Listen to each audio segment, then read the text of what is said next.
Where's your emergency? We're in the boat. Okay. We have someone missing. Okay. Hang on 1 second. Think about me one more time before you go. Someday you'll know. Someday you'll know. You know what I'm going to say. I've been feeling this way for far too long.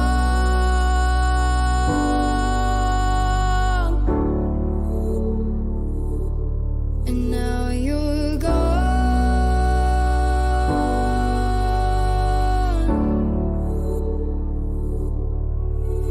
On February 24th, 2019, a boat crash on Archers Creek in South Carolina took the life of Mallory Madison Beach, who at the time was only 19 years old. What bridge is it? Paul, what bridge is this?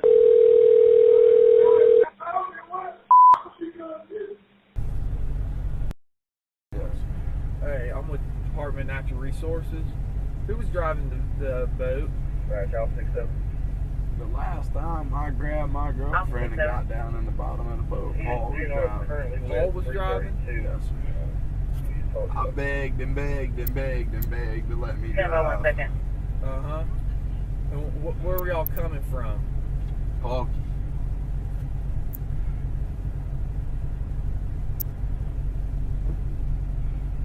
Huh? Paulky. Palky? Okay.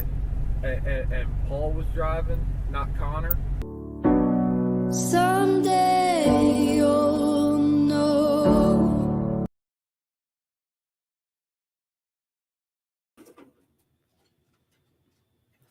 Let's see. Hi, guys. So welcome. It's so nice to see you guys, or welcome back to Watch the Obsession live stream and chat. And right now we are talking about I get in trouble if I say Murdaugh. I get in trouble if I say Murdaugh. So I'm just going to switch back and forth between the two of them. Murders and just all of the craziness that surrounds the man, the dude. I mean, the guy, Alex Murdaugh, this guy, he's crazy. And we all know that. It seems like there are new things being uncovered and discovered and overturned and researched and re-researched like on a daily basis. It's really quite crazy. Let me plug this in so I don't lose battery power. There we go. Okay. So we're going to talk about some of that tonight. Say hi to Michelle. Hi, Joan. How are you, sweetheart? And Jeannie Ramsey, who is going to be our featured guest tonight. And I'm sorry this is so incredibly late. Hopefully some people hop on and hear Jeannie talking about this case, because she does some research for the channel, and she, I just sing her praise all the time because she is so thorough and she really knows her stuff. It's great. So hi, Gregory Worth. How are you doing? It's so great to see you. And I think I saw Kevin, which is such a treat. Hi, Kevin. How are you? I was going to text you very recently, but I haven't got a chance to pick up my phone. Work is busy. And Glenn Jammin, how are you doing? It's great to see you, Glenn Jammin. I love getting Glenn Jammin's feedback on videos too. Hey, Utter, how are you, girl? I absolutely adore you. Thank you so much for being here. Hi, MB Gal. I hope you're still here. And let me just go back up a little tiny bit here. Boom, boom, boom, boom, boom, boom. Oh, I just love how you guys are so chitty chatty. You guys like each other. Okay. So, let's see. Did you all see? Yeah. So Joan asked, did you guys all see the house auction? The house auction is a pretty crazy thing, isn't it? So I just have a little 2-minute little bit I want to play about the auction here before we get into other topics, because you guys may have, seen, a news clip or whatever they're called, or read an article about this poem called the Man in the Mirror. That sounds like a Michael Jackson song, doesn't it? We're going to see in just a second. That was hanging on the wall in the Murdaugh house, and it's rather foreboding and kind of eerie. So let's just take a listen to that.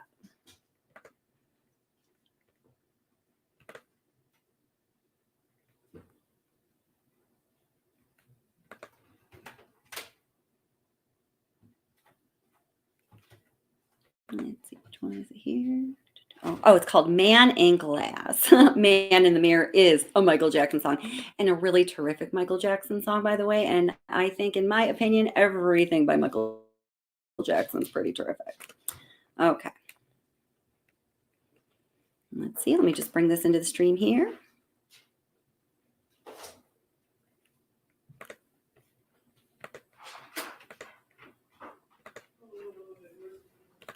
There we go. Man in Glass. Woohoo. Okay, here we go. Oh boy, craziness.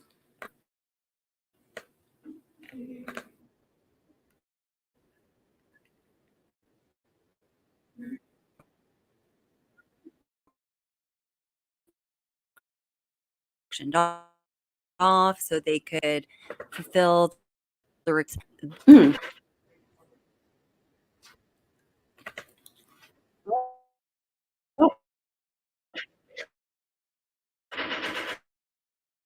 Why?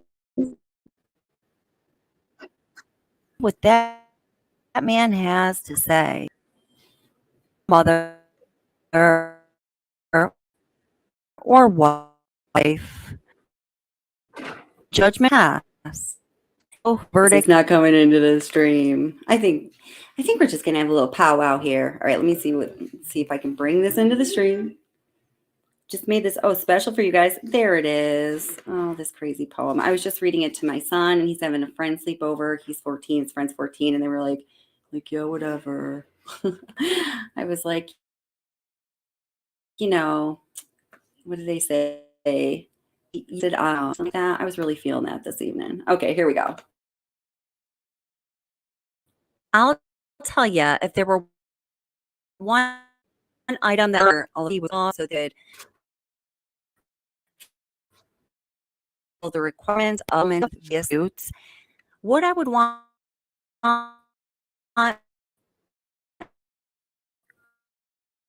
would be poems want for self, and the world makes you king for a day. Just go to the mirror and look at yourself and see what that man has to say. For it isn't your father or mother or wife who judgment upon you must pass. The fellow whose verdict counts the most in your life is the one staring back from the glass. Some people may think you're a straight shooting chum and call you a wonderful guy, but the guy in the glass says you're only a bum if you can't look him straight in the eye. He's the fellow to please. Never mind all the rest. Or is your friend. You may fool the whole world down the pathway of life and get pats on the back as pass. But your final reward will be heartaches and tears if you've cheated the man in the glass. Oh, seriously. How eerily fitting of the life of Alec Murdaugh. Well, I think that most people can certainly relate to the words in that poem, but man, that dude did not did not live a life worth commemorating. We could say that much about it. So let's see here. Jeannie, are you ready to come on up? Stephen Smith. So he was a young man who was, well, what we know is that he died in 2015. The circumstances under which that happened have still been a mystery and are still a mystery, and the details and the investigative facts are widely disputed among investigators and professionals in the field that investigate car accidents or murders or, unattended untimely deaths. So it's been just recently, this past week, when his death was in fact ruled to be a homicide, which opens up a whole Pandora box for certain people in the Murdaugh family. So if all of you guys who are in chat heard about the Stephen Smith case, the tragic death of that poor young boy, He was a nursing student. He seemed like somebody who was excited about life. He was going to make a difference. And man, just terrible. Okay, cool. I will give you the link, my darling. Let's see. And that video that I had been working on for so long, I'm going to do another live stream really soon, and we'll feature that video because using a different computer, didn't download. I've got to have everything ready like the day before a live stream, and I'm sorry that I didn't. I don't mean to be rude by not doing that. Just want to chat with you guys, and sometimes it's a little tight, but I will get that done tonight, and then the next live stream, whenever it's planned, it's going to be all ready. It's all going to be all set to go. It's going to be smooth like butter, baby. So, okay, so there is the link, Miss Jeannie. Gregory, isn't it so awesome? Jeannie's coming up tonight. Yes, MB Gal. It's now been ruled a homicide. Yep, it absolutely has been. That is so wild. So wild. Let's see. Okay, I'm going to give her a second. And then see if I can bring her up. All right. Hey, Miss Jeannie, how you doing, girl? I'm good. How are you? Oh, I'm good. Awesome. Thank you so much for coming up and for being here. I hope I didn't have to twist your arm too much. So why don't you just start telling the story of what we know about Stephen Smith, if you don't mind, and how things have evolved, because I know that you know all the details, you know, the way we would talk about if we were chatting about it on the phone. Sure. So when Stephen died, it was back in 2015. And the original investigator on the scene, he was just from the South Carolina Highway Patrol. And he showed up and he said that the coroner and the sheriff were already there.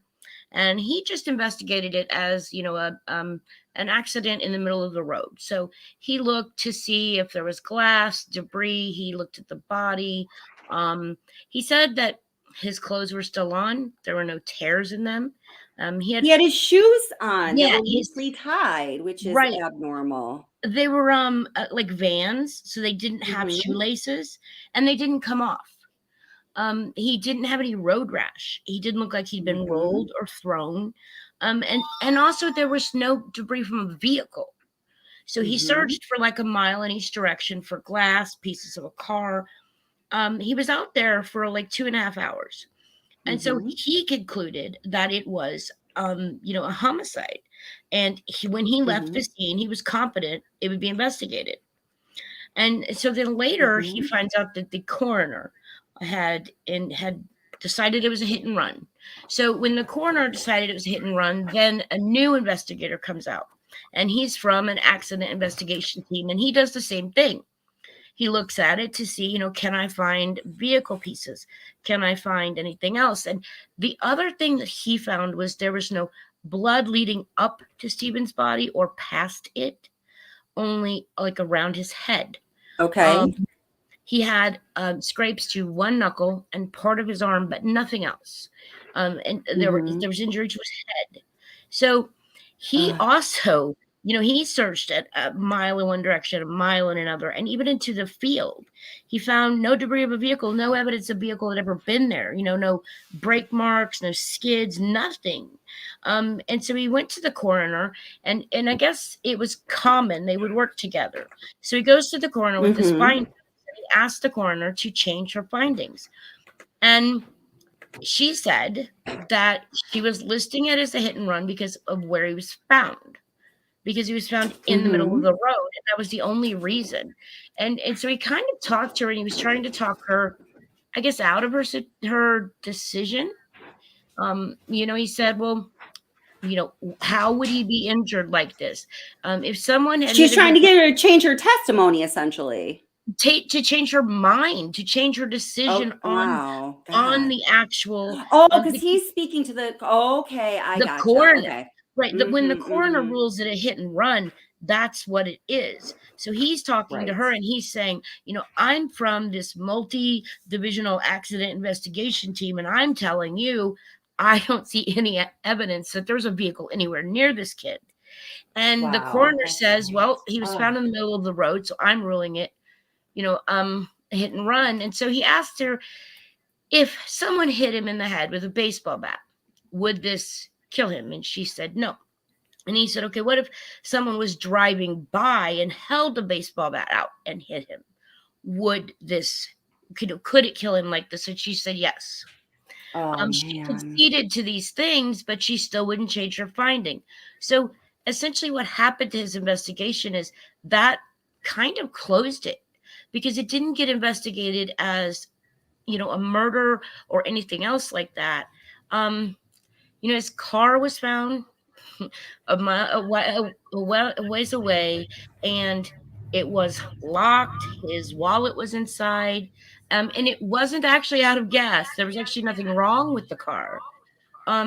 So Wow. when it There was ended, nothing wrong with the car. The No. gas cap was open, but there was nothing they wrong could with it. find nothing wrong with the car. That's No, wild. And you would think when you That's run so out of wild. gas, you That don't is go so- and leave your gas cap out. It's not something you do. You don't go, oh, I'm out of gas, so I'm going to leave my gas cap out. But the gas cap was hanging out, but his wallet was in the car. And his cell phone was actually still in his pocket. It didn't get knocked out of his pocket either. So this investigator can't do anything further, and this case goes cold. Now, the thing that is so intriguing to me is that, when Paul and Maggie were killed, 15 days into the investigation, now you figure in the first 15 days, you're looking at cell phones, you're looking at the autopsy of Paul and Maggie, you're looking at bullet trajectories, like that's what you're seeing, right? 15 days into that, SLED comes out and says, we're going to reopen Stephen's his death investigation because we found evidence in the double homicide here. So they found something in the Murdaugh investigation that had them reopen Stephen's death 15 days in. So what did they find? What's there? Now, this investigator, he did talk to many people, and like over 40 times in his investigation, Buster's name was brought up. Right. Now, it was not brought up as Buster being involved with Stephen. It wasn't. But didn't like 40 people mention his name? 40 times, 40 different 40 people. times, 40 occurrences. Wow. Yeah. But there wasn't enough for him to go to Buster because the coroner ruled it a hit and run. He didn't have a vehicle that he could link it to. It wasn't like he could say, okay, Buster's vehicle was there, so I can question Buster. He didn't have that. And there were rumors, there was speculation, but this new thing that you and I talked about, these new rumors that have come out, after they just recently, 2 days ago, ruled his death a homicide, and they said they were going to investigate further. Well, now a couple of news stations have said that that there was a rape kit done during his autopsy. Well, they can't know that. South Carolina seals all autopsies. I don't care who you are. You can be the attorney general. You're not getting an autopsy report. No, so Jeannie told me about this a while ago, and I honestly did not know that. So, I just took the liberty. I certainly believed her, but I wanted to learn more about this situation with South Carolina sealing their autopsies like ironclad, like it ain't going to happen. There's no a judge making a decision to seal it or not seal it, or release it with redactions or not redactions, or at a later date. None of those are options. There is no judicial discretion. It was with the death of Dale Earnhardt Jr., was it? Yes, when his photos were released, his autopsy was public, because at the time autopsies were public, and his photos were released in tabloids, autopsy photos. His family was extremely distressed, and so they sued. And so South Carolina said, that's it. Across the board, we're sealing all. It doesn't matter. We're not making decisions per case. So even like Paul and Maggie's, those are sealed. Stephen Smith's autopsy report is sealed. So no one could say if a rape kit was done, but what I could say is this investigator talked to the coroner. The coroner ruled it a hit and run. There was no interaction between the coroner and this investigator, at least in this report. that said anything about a perpetrator. So I don't see where they Okay. would get the thought of a rape kit. Do you understand what I'm saying? Like, where would they come up with that? I'm afraid it's made up. Honestly, Kelly, I am. It just, it feels like reaching, and it feels like bad. I'm getting that sense as well. Just as far as, talking to you. And now we should say, and I don't really have any shame in the video that I made for you guys that we'll see the next live stream. I am very clear about who the sources are that are putting forth this information. And listen, guys, I'm just going to say it. It's hard for me to say because I used to love her. It's Ashley Banfield in News Nation. And people have, left comments, sent me messages. Oh, you've got something bad for Ashley Banfield. I do not. I root for her. I used to adore her. Think she was the bomb. She's done some kick-ass things. She truly has. But for some reason, the past few, cases and murder trials that have, gone viral in the United States and across the world that she's latched onto, she's really latched onto, and it just seems like they I guess I was gonna say pull the trigger, but I get they jump it too quick, and I think they've lost sight of citing their sources, and therefore bad information gets put out, and the worst fear is that it's made up. It's reckless. It feels reckless, and like I said, I don't, unless the coroner is her source. I don't see where else we would get it, and I'm not sure that it was actually even done, because in a normal autopsy, rape kits are not done. There are a lot of times that investigators have to go back and have that requested. So, in other states and in other reports. So I don't. That's right. And after you shared this information with me, I went and I looked into that matter, and you were exactly right. It's certainly not done as a normal course of procedure with an autopsy unless there's some compelling reason. Now, normally when you're doing an investigation and someone's life is taken, typically we hope, and I believe that, the people that are doing that work have respect for that life that has lost. And it is not the goal to poke and prod in every which way and run every kind of analyzation and test and evaluation possible, because some people believe that that's a little disrespectful to the person that passed. Use discriminating judgment, do your work, make some good decisions, do the tests that are necessary with the least amount of disruption to the remains of the person, and come to a solid scientific conclusion that can give the family a sense of peace and solace, and can give our society, we can further our belief that that is what's going to happen when we pass, and we can wake up feeling a little better the next morning. Like, really. So yeah, go ahead. No, the other thing I was going to say is that, and the Rockaways made a comment just now that linking Buster to this without any information is reckless. The other link, there's one more link to the Murdaughs. Randy Murdaugh was representing Stephen's dad in a workers' compensation case. Alex was connected to this family, so perhaps it's not Buster that was connected. It may not even be him. They found the evidence at Moselle. They were investigating Alex. They were investigating Paul and Maggie.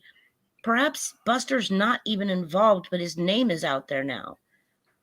They're capitalizing on that, and we don't know. I mean, and in some ways, it's almost like he's the Murdaugh. We need to get involved because he's the only Murdaugh that's not like legitimately on his own accord involved. He hasn't made the choices and taken the actions and the behaviors to get himself involved in bed.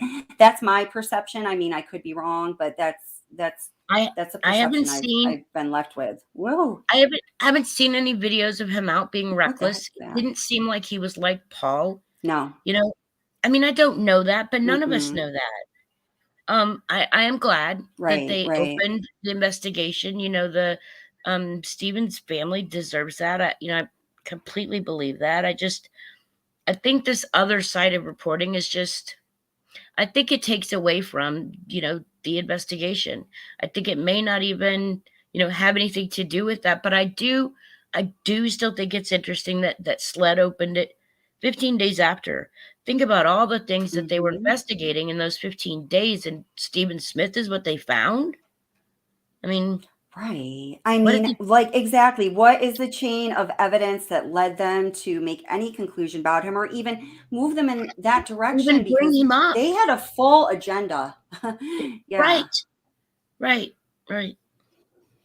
Oh my goodness. Well, you know what? I'm just gonna play a little piece of this reporting from News Nation. So as far as I know, was this the source where this information first came out, Jeannie? Yes. On News Nation. Okay, so I'm just gonna, do you think it's okay if I play it? Yeah, that's the place I first Hey, saw Validation Boy, how are you? Okay, yeah. So I'm gonna, I mean, sometimes, well, yeah, because we're gonna talk about it is what we're gonna do. So Yeah. So this is where, I think we all saw it first. And now the person who Ashley Banfield is interviewing here, as far as I understand, Jeannie, and tell me if I'm wrong, all of our eggs reside in this dude's basket. Like, Yes. he is the one that is claiming. You guys listen to him. We want to know what you think about this. I am so interested to see what you guys think. Okay, here. All right. Welcome to everyone that just came in. It's great to see you guys. So happy you're here.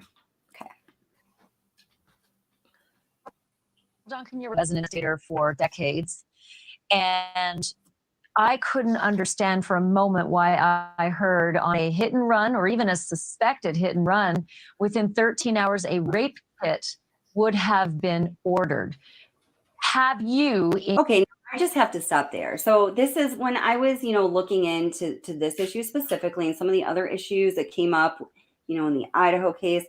I've been looking into the standards for professional journalism. And if you are going to be introducing a new piece of information into a story, that's already established, and hey, let's all admit it, we know that those narratives run out there that are for, duck and cover, and there is not a lot of substance to them.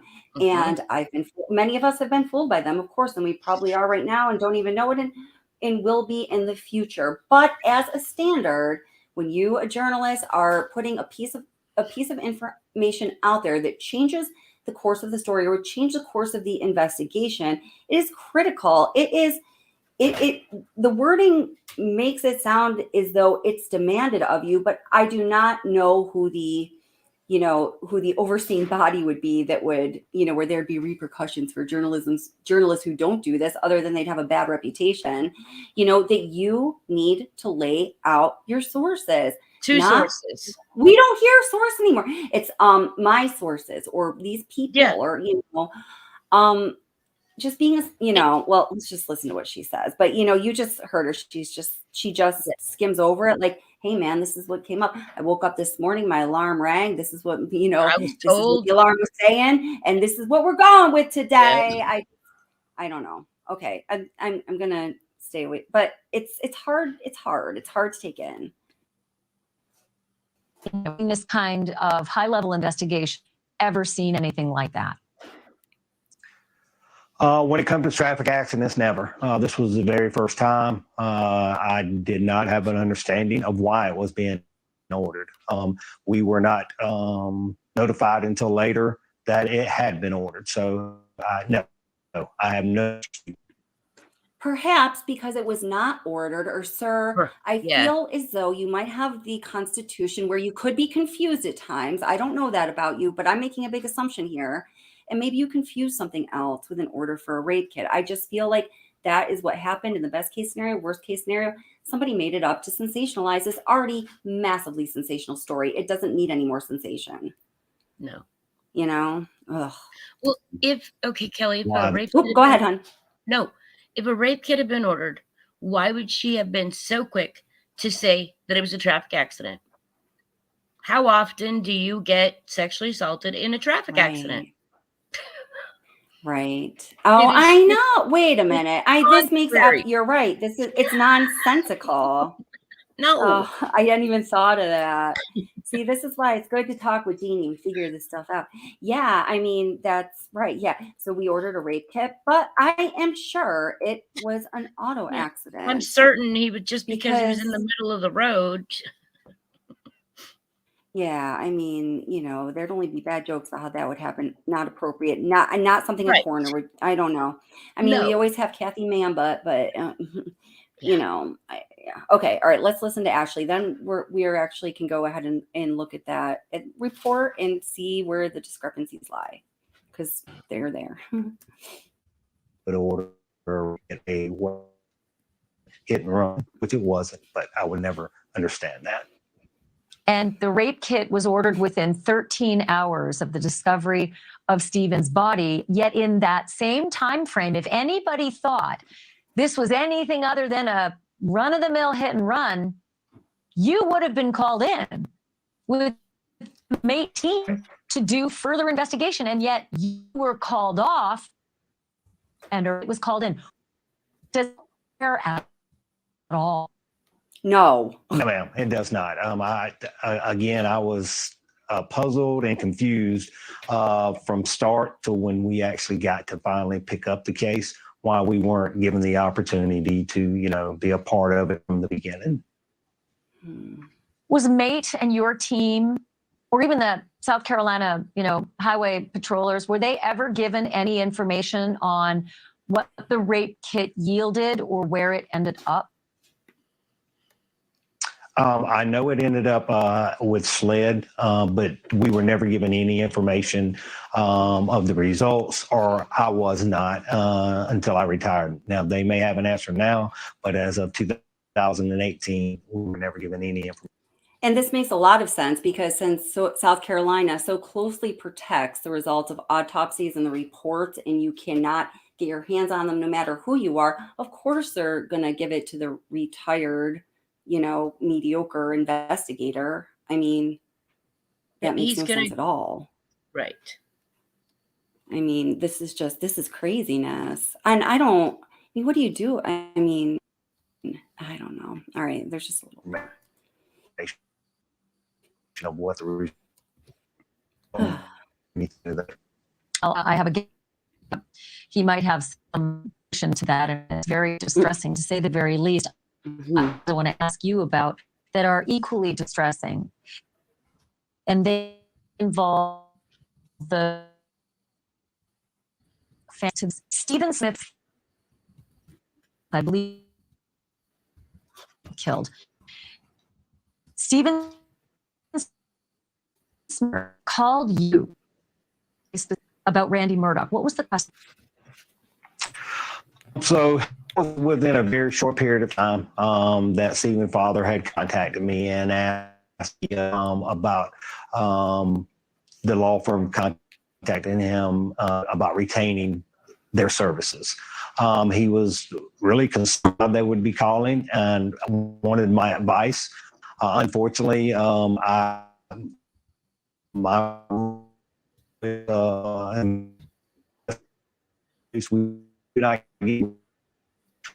he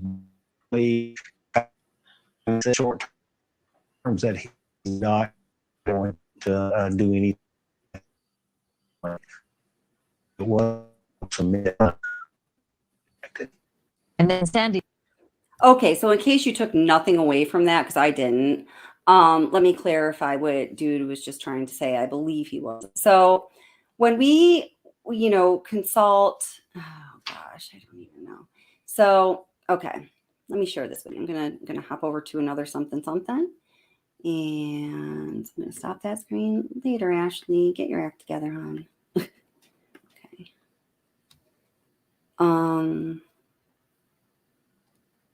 Is it? Yeah, I think this is. Yep. Okay. So New York Post, another mediocre, reporting outlet, but here they talk about facts is they have sort of been told about Stephen Smith's death. Okay. This article, here, I'll go back up. So I'm just gonna read a little bit of this here. Do you see that, Jeannie, the article? Yeah. Okay. Yes. Let me make it a little bit bigger. Take that down for a minute. Hi, Rockways. How are you doing, by the way? Hi, Mrs. B. How are you doing? Kay Brace. Great to see you guys. Okay, hold it. Let me just take that down. Take that down. Well, we love Mrs. B, but we don't need to see that comment up there forever. Okay. All right. So, yeah, it's fine. It's just fine like this. Okay. So it says the Murdaugh connection. Within a month, investigators received multiple tips that suggested Buster Murdaugh may have been involved in the incident. The incident, of course, being his very tragic death. Buster, now 26, is the surviving son of Low Country legal scion Alex Murdaugh, who was sentenced to 2 consecutive life terms earlier this month in June for the June 2021 murders of Maggie and Paul, as we know. Buster and Stephen Smith were high school classmates, and Smith's body was notably found not far from the 1,700-acre Moselle estate, where Alex Murdaugh later gunned down his loved ones. Well, Hampton County is not that big, so we'll talk about the math of that in a little bit, probably, unless it's too boring. On August 7th, 2015, Duncan notes, and that's an investigator, that a source, Angela Carroll, reported that a, quote, boy named Brendan Stroh asked if Smith and Buster were in a relationship. Duncan followed up with Brendan a few days later. He clarified the comments and said, oh, they were just rumors. In mid-December, Duncan recorded an anonymous tip that alleged Dontero Aiken, along with another black male and white male, Murdaugh, are the ones involved in Stephen Smith's death. Just days later, he received a call from Mary Williams, who said his stepson, Patrick Wilson, told him that someone named Sean Conley struck and killed. I feel like you're playing a game of telephone, see how the message changed. You're return the officer's follow-up calls, said he reached out because I told him to call.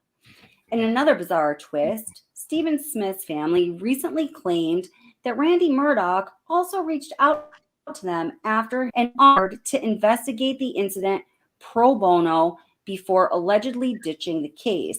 Now, that is something I have looked into, and all sources that I've been able to find, none that I've been able to contact personally, unfortunately, I'm trying though, have, corroborated that story. What do you think of that, Jeannie? Well, I one do of the believe Murdaughs that reached out to the Smith family and offered to represent. That's in the investigator's report. And it's okay if you don't agree.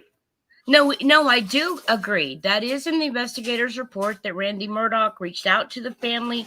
The Stephen Smith family did verify that early on, but that was not uncommon because they were already working with him. Remember, Stephen Smith's father had to work with comp claim. Randy was already working with the family. So Randy contacted them and said, I heard that Stephen was in a hit and run. If you need representation, I can help you. They were, and they deal with that kind of law. Yeah. Yeah, they were already connected to the family. So to the Smith family, it didn't seem weird. It didn't seem weird to them. Right. This person, whoever wrote this, obviously unanswered questions. Yes. Unanswered questions. The release of the early files of Stephen's death are part of an avalanche of information that has come to light since the South Carolina Law Enforcement Division reopened the investigation in June of 2021, based on the information gleaned during the probe into Maggie and Paul Murdaugh shooting deaths. Last week, I don't want to just pass the mother and her son's picture there. I'm sorry. Look at that. No, come on. No. Yeah. That's never should happen. We know that. No. Late last week, Sandy Smith announced that a GoFundMe for the family had far surpassed its goal, and they'd be able to an exhumation of her son's body for a second independent autopsy. Just think about that for a minute. How sad is that? That's what you have a GoFundMe for, so you can exhume your child. I mean, she had to raise money for that. Yeah, to get an independent autopsy to take her child up. Yeah, I donated to her And that's GoFundMe. what it, you know. Go ahead, honey. Yeah, I think you're breaking up a little. Is Jeannie breaking up a little bit? Maybe it's just me. I'm sorry.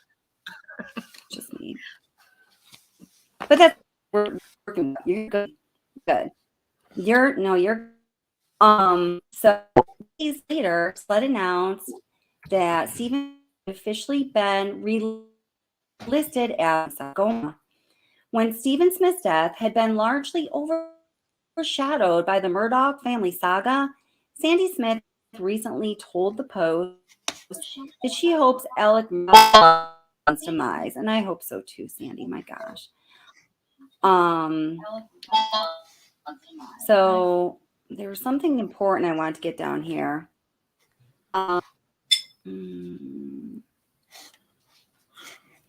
Let's see. In an interview with Anderson Cooper this week, the grieving mother reiterated that she feels some peace knowing that she may finally learn the truth. And this is a quote from her. The only dispute I had was that it was not a hit and run. And that's what I've been saying from the beginning. And I felt my son was murdered. He was beaten to death. And I think it was a hate crime because he was openly gay. I mean, and I bet that mama's heart is right, you know. Which is why I think, which is what bothers me about this new, there was a rape kit done. I believe that it's opportunistic because he was openly gay, and that makes me angry. I don't think the two should be linked. It might have I don't think the two should be linked. If it had been a different boy in the middle of the road, would they be talking about this right now? You know, I don't think she has. I 100% agree with you. No, she doesn't. And and that's why. And it's almost, when we were talking about this information coming out, and I can't remember if we didn't talk about where it came from or if I just didn't retain it because we said a lot. When I, got off the phone and looked it up, I'm like, oh man, Ashley Banfield, why does it have to be her? Because I don't want certainly perception to be just on this channel that, I'm keep going after her, but come on, man, like don't. She doesn't have her sources out there. You can't verify. And so she's not going to show her sources, her two sources, if she's an actual journalist. And I don't have anything against Ashley Banfield. No, of course. If you're going to put this information out there that I don't believe you can have, then you need to prove it. You need to show that that's real because you're...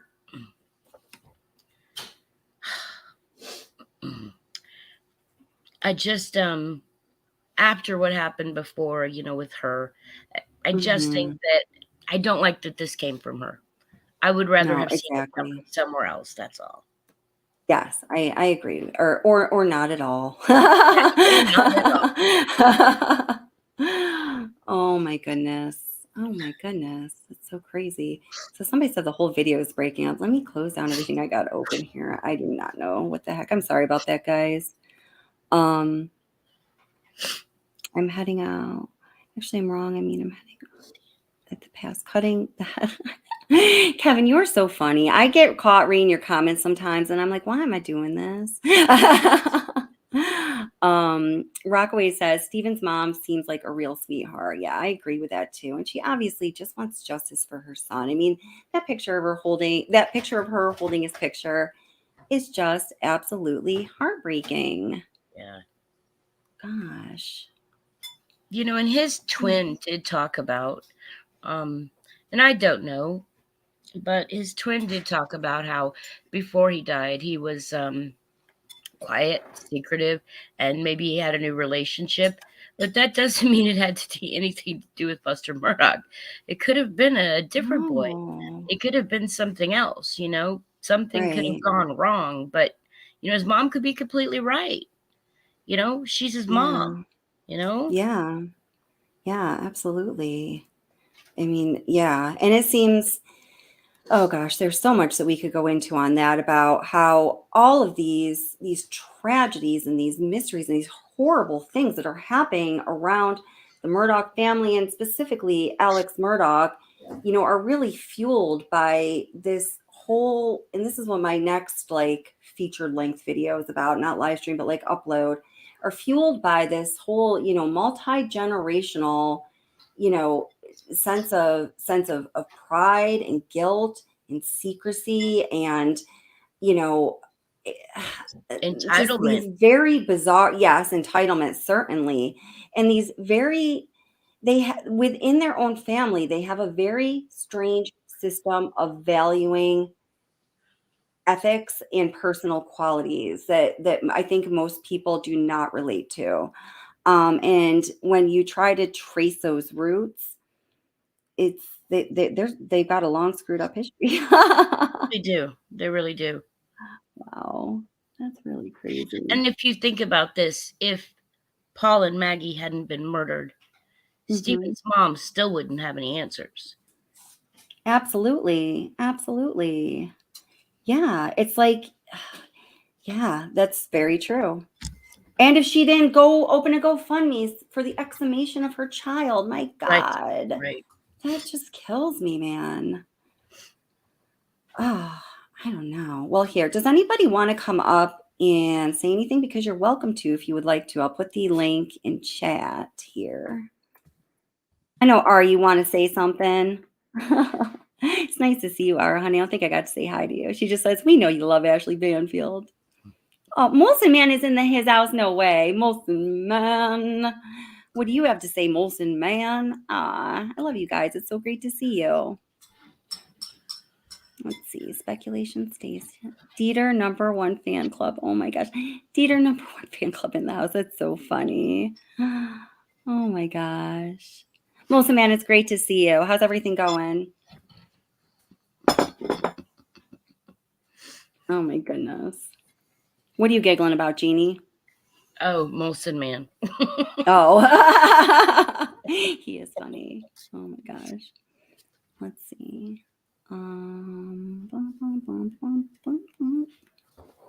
You could talk more. Come on up, Molson Man. Give us 5 minutes. We want to hear what you have to say. That would be terrific. That would be great. Molson Man, I think the first time, is this true, Molson Man? First time he came onto a live stream was on this channel. He was just so adorable. We'll have to watch it for the sake of memory someday. We should start chanting Molson Man, but the only people that they would hear are me and Jeannie. Oh my gosh. So funny. Let's see. Okay, here. I was first time I went on the panel, I think it was, yeah, Ara. She said the first time, and you should come up too, Ara. I would love to hear what you think. Have you been following this case, Ara? Have you been? I know Ara, by the way, on her channel has been doing some really excellent in-depth work with the Kylie Rodney case. When I have an opportunity, I always go out there and check it out. I'm so impressed, Ara. You're doing a really great job. Everyone, please definitely check it out. Yeah, I know. That's always so cool. I popped all your panel cherries. Look at you. You're like, yep, me too, me too. Oh my gosh. Sorry, that was a crude thing to say, but what popped into my mind. I'm finishing something up. Oh yeah, wonderful, Molson Man. A good deal. That's very cool. All right, here. Are you able to see comments, Jeannie? Could you pick out a couple comments while I'm here?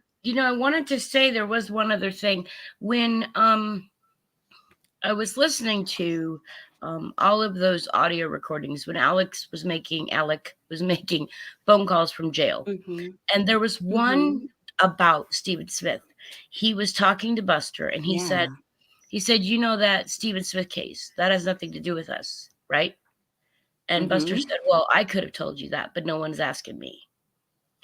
And I thought, that is a very weird thing to be talking to your son about from jail. Like, that is very weird, isn't it?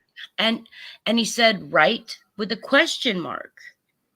Literally, it was like, that has nothing to do with us, right? Yeah. It's very, very strange. It was very strange. I have that audio somewhere here, but it's really weird. Yeah, it's like why it's like almost like how I don't even remember how that came into their conversation. Yeah, I just heard a clip of it. It was like he was talking about something else, and then he just brought it up, and then they moved on. They talked a lot about law school all the time. You Oh know, yeah, they are you did. getting back into law school? Are you doing law school? Are you going back to law school? You know, did you get law school set up? And then all of a Did your sudden, girlfriend pass the bar? right? And let me talk to her. And then Hmm. in the middle of all this, by the way, Stephen Smith has nothing to do with us, right? And I thought, Hmm. what? So yeah, Yeah, it really did feel like very kind of like that random. yeah. Wow. Did you see that Randy came out after with some comments about Alec? I did. Yeah, there was, and it was a New York Times article that I read, and I do like the Times. I'm making another video about, because I feel we've talked about this here before, that there's not a lot on Maggie Murdaugh, and I just want to understand her more, know her better, know what her situation was. So I started going from that perspective, and I don't know if you know this, Jeannie, and I would love to know if your research, complements what I found. That she was truly Maggie Murdaugh. I mean, this is kind of a little bit of a spoiler alert of one of my next videos that's coming up, but the woman was cash poor. Now, that being said, she could have been cash poor because one of two reasons. If it's true that she were consulting a divorce attorney and she was considering the prospect of divorce, she certainly might have taken her share of, cash out of the account so she had it, because who knows what her experience was. Am I going to have to leave quickly? Is it going to get dramatic? I know my husband he's about to hit rock bottom. He's this heavy opiate addict. She may have been scared, right? Yes. Or it seems as though Alec Murdaugh also had access to all of those accounts of hers, except for maybe one that apparently only had like $57 in it, I found. Yeah. Could he have taken all of the money out, anticipating that she might leave, and he's seeing the world falling around him? And I want to, do a little more looking into this before I actually put out the video. But I think I'm pretty certain that the woman was truly cash poor. Yes, that's what I found. And I mean, I don't have a lot of, there's not that much out there about her. There's not that much to grab. Interestingly enough, they had an entire murder trial, and she was supposed to be part of that focus, but they didn't talk much about Maggie. I mean, what was Maggie like? Right. Pretty much all they said. What was Maggie like? Well, what was Maggie's experience in that family? Did she Right. know about all the That's what we want to shenanigans? know. She had to know about some of the shenanigans because she covered up for Paul continuously. Absolutely. She knew Paul was an alcoholic. She knew that her, Mm-hmm. 23-year-old son had swollen legs because he drank like a fish, and he drank around her. He drank with Right. her. That's certainly like a liver condition or an overwhelming of the organs in general, the heart. Yeah. Right, he drank with them. There were so Oh, many yeah. pictures of them on the boat. So They were all many. drinking together. So she at least had that much of experience. But did she know about the financial part? She had to know about part of it, right? I mean, she had to know when cash came in, when cash came out. And you're right. Did she take out a large portion? I mean, I don't know. You're Yeah. right. She didn't have access to very many funds at the end. And what was that like? Go ahead. How did she go from being so affluent to cash Mm-hmm. poor? Yeah. Were there questions and accusations? Right, exactly. Just so everyone's a little more, to put a little more foundation is what we're talking about. So based on the research that I've done, and this is going to be explained in much greater detail when I put that video out, be next week or the week after. I have the 2 videos, the Maggie Murdaugh one. Well, actually I have 3. We've got a lot of Murdaugh material, don't we, Jeannie? But in her personal account, she had $57 in change. There was a joint account between her and Alec where her share of it was slightly over $2,000. Now, to some people, be like, "Oh, $2,000 would get me a long way," but these people are supposed to be like wealthy. So, like that was like, wow. And at first, I didn't consider how the account balance got to the way it was. It might just be that they literally didn't have any money, just like it would happen with most of us. You're starting to run out, the balance is getting low. But it also may have been that one of them electively drained the accounts. So, all we can really, find out are the, it's the bottom line. You can't see obviously the withdrawals, the deposits. To some degree, you can. If it's tied to mortgages, Right. that like legal tying to them, like you can, but just every day, I went to the grocery store and spent, obviously can't see that, so we don't know exactly how it happened. That's the point. Exactly. And you're right. A couple $1,000s would be a lot to me right now. I could do a whole lot with that. But Maggie Murdaugh would need to pay her cleaning lady. She would need to pay the people that were working on the Edisto house. She would That's need right. to pay for Who she calls the Mexicans. her. Good grief. She would need to pay for her everyday life, her living. And she lived a different life than you and I. Well, I don't know what kind of life you live, Kelly, but honey, she lived a different life than me, trust me. I don't buy expensive perfumes and expensive foods and expensive clothes. So $2,000 to her was nothing. I get excited when I get like a couple new shirts at Walmart, like literally. Exactly. I saw Validation Boy in some video about buying lipstick and purses and stuff. Validation Boy, I just want you to know that's not this girl, okay? You got to know that. It's a whole different topic though. Yeah, no, absolutely. Yeah. Oh, hey, Kurt Stacy, how are you doing?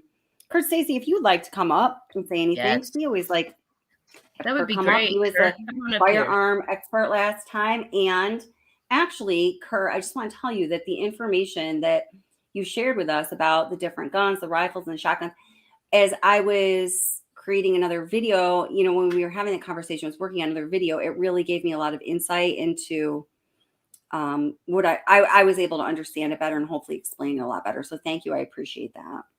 Yeah, that was interesting. And I thought I knew about guns until he started talking, and I was like, oh, I know nothing. Oh, right. Yeah. I know nothing. I'm just going to listen to Kurt because I know nothing. Yeah. But my gosh, I mean, during the, the trial, I was the most captivated. I thought it was the most compelling. I was absolutely sucked in when the state's Dr. Kinsey was up there. I was like, holy smokes, man. It's like this guy, like I just thought, what he said, it was like, of course, like you couldn't, no matter how, Alec Murdaugh's superstar attorneys tried to break that down. He's like, no, listen, guys, I got an answer for you. And it's just like this, like, that's what's up. I thought it was very impressive. Yeah. I liked him. He made it too. Yeah. Yeah. He was definitely likable. Let's see. The Book Cook, welcome. How are you doing? I thought the money from the auction was going to pay off the money Alex stole from clients, not into Buster's pocket. So the way I understand it, Book Cook, and this is just the way I understand it. I haven't tried to like research this in a very focused way. It's just my understanding is that money needs to be, that money needs to come in to resolve the civil suits that are out there with Mallory Beach's family, with Connor Cook's family, right? So that money is going to Buster via Buster Murdaugh. I mean, this is what I hope, but again, I know I can be naive, so please put me in check, people. It's going to the settlements via Buster Murdaugh. Now, I'm not that naive. I know that some of it will be pocketed and there will be some, shady financial dealings going on because the Murdaughs seem to be good at that. But that's my general understanding. What do you say, Jeannie? Right. I think Connor Cook was supposed to get 100,000. And then I think, was it the Beach family was getting half of the proceeds? Or I thought Cook was getting 5,000, 100,000. Maybe not. Maybe. Connor Cook was getting 100,000. And I think Buster was getting 500 or 600,000. And then the Beach family was getting the rest of the proceeds of Moselle. Moselle. Right. I don't know what Moselle went for, but that's what was supposed to happen. Moselle apparently, and I learned this while doing all of the Maggie Murdaugh research, and here's a couple other spoiler alerts, but it'll also help us understand this. So the property of Moselle, it's worth about, I had two different estimates. I had 4.3 and 4.6 million. I think four, or no, or is that them together? Hold it. Let me not speak too quickly. I got to open up my notes here. Just give me a second. I don't want to put the wrong information out there. But, well, here, let me get my information. I'll tell you. Oh, well, you know what? I just accidentally typed it into Google instead of my own files, and I just saw this headline that came up. That's what happens when you're a little tired. It says, Murdaugh family's Moselle property, site of double slayings, sells for $3.9 million, and that's as of 5 hours ago. There you go. $3.9 million. You know, so go ahead. Oh, Kurt Stacy just made a comment. And Kurt Stacy, I would love it if you came up here. He said, Mark Hero is my Tinsley. Mark Tinsley is my hero in this investigation. And I agree. Pitbull. Yes. And I think Mark Tinsley was half of the reason any of this happened. I don't think anybody, you know, Alex said, I'm broken. Mark Tinsley said, I don't think so. If you're broke, you're stealing, you know. He's like, oh, no, we're going to figure that all out. Don't you worry. If you're broke, you're hiding the money. So no. Yeah. Oh my gosh. Yeah, I know. I could use that much too, Validation Boy, for sure, man. So I did put the link if anyone does want to come up. Yeah, so we do now know that it sold. Oh, so Buster, what did Molson Man say there? Molson Man's good like this. 560. Okay. Oh, from today's proceeds. Dang, Molson Man, you already did the math that quick. You must be good with like football pools. Yeah, okay, wow. All right. Wow. So if it sold for 4.3 and Buster got 560K, Connor got 100,000, and then it's supposed to be that the Beach family gets the rest. But the Beach family is not done. They're still going to sue the convenience store and then the bar. So I think they're gonna have trouble with that. But I mean, I wish them I hope that the just thing happens, honestly. I think that they got theirs through the Murdaughs. I hope that justice speaks the rest of the way, you know. I don't know about the bar, but I do know the convenience store has a long history of selling alcohol to minors and then selling a lot of alcohol to people and then them dying. They have a long history of it. And apparently it's a big chain. It's worth millions. And even at their other chains, they've had issues of selling to minors and minors having accidents. So it's not just this one convenience store there. Apparently the chain has the issue. I don't know if that's going to help the Beach family, though, because when they did run that ID, and I mean, when you just look at that like fire red hair, I mean, I think that Paul looks a lot more like Maggie and Buster looks a lot more like his daddy, but you know, they certainly do look similar. And we see on video, she scanned it and that thing beeped. It gave the green light beep. So that's why I think they might have trouble. And they're told, the convenience store workers are told they're supposed to keep their interactions with the client in under 3 minutes, I think, something like that. That's right. So they're supposed to keep it moving. They're not supposed to question very much. But once again, I don't think that's going to help the Beach family. Most people don't think a convenience store is responsible. No, and you do have to run a business. And I mean, really, when we put, when we hire someone to be a cashier at a convenience store that also sells alcohol, I mean, you can only hold them to such a level of accountability. I mean, I know I always say this with people I work with or people that I've like managed. They were like, oh, well, that's above my pay scale. I'm like, stop saying that. Because if you keep saying that, it's always going to be above your pay scale. Because no one's going to pay you because that's a bad attitude, Right. But it is true that, people in a certain position are only going to want to accept so much responsibility because with that responsibility, we know comes exposure and liability. And so it's just a tough one. I think it's kind of an interesting legal question. It's tough though, I think. I used to work at a convenience store and they sold alcohol. I didn't because I was I think I was 18, I think, at the time. But I don't remember us being overtrained to, look at the ID, look at the person, make sure that they were I'm not sure how much I hold that person accountable for this. I certainly hold Paul, and I hold his family. I definitely hold Maggie and Alex accountable for what happened. And the thing is, I don't think Alex holds himself accountable for Mallory Beach's death, and he certainly is. He didn't stop his son from drinking. They had chances, like you talked Absolutely, about. they did. You talked about with the truck accident when they came and they cleaned it up. They could have let him get in trouble. They could have let him get stopped. They didn't. Absolutely. Absolutely. And something with like the students I work with, something I'm always talking about all the time. And I, it's not just lip service. There are natural consequences to the decisions you make and the behaviors you enact in your life. And Paul Murdaugh had no sense of natural consequences for his behaviors or his actions. He was like, I'm sorry to bring it up, but he was like a CeCe Watts at age 17. He was never given boundaries or structure, and he went batshit crazy. Like, that's how I see it. He was like, who? CeCe Watts at age 17. that's where I was seeing very it. much But so. Someone who was never given consequences. I was trying to brush over that, but I like that. Sarah Smile, seriously, welcome. How are you doing? Says, I just watched a video where you said that Alex's dad said, take care of Paul, or I would. Oh, I just thought you said a video. I was going to say, was that on this channel by chance? Yeah, I thought that was very interesting, and there's more follow-up on that. Did you guys all see that little bit?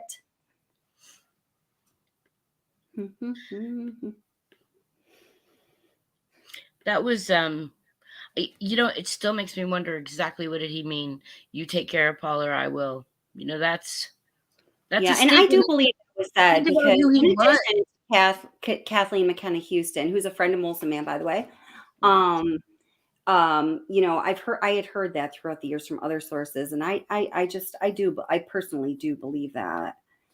Yeah, and he was a prosecutor, so think about where he came from as a person. Obviously he also covered up things, I'm certain, over the years, but he was a prosecutor, so think about where he's coming from, and then he's thinking about this legacy that Paul is destroying, literally going around town and tearing apart the Murdaugh legacy. So what's he saying to Alex? Take care of this because your kid is destroying everything. So I don't know. That's a comment to make. I believe he said it for sure. Yeah, I believe he did. I'm pulling just like 5 minutes and 30 seconds from that video. I just want to get everyone on the same page with this. So this is where we're talking about it. Then I have somewhere to go from there. If you've already saw it, good. Go get some popcorn, get a drink, get a water, get a hot chocolate, watch it again. Let's do it. 5 minutes, 30 seconds. All right. Let's see. So this is Motive for Murder Part 3 on this channel. There's actually going to be, I was planning 4 parts, but well, I don't know. This just keeps going because it's just too crazy. Oops.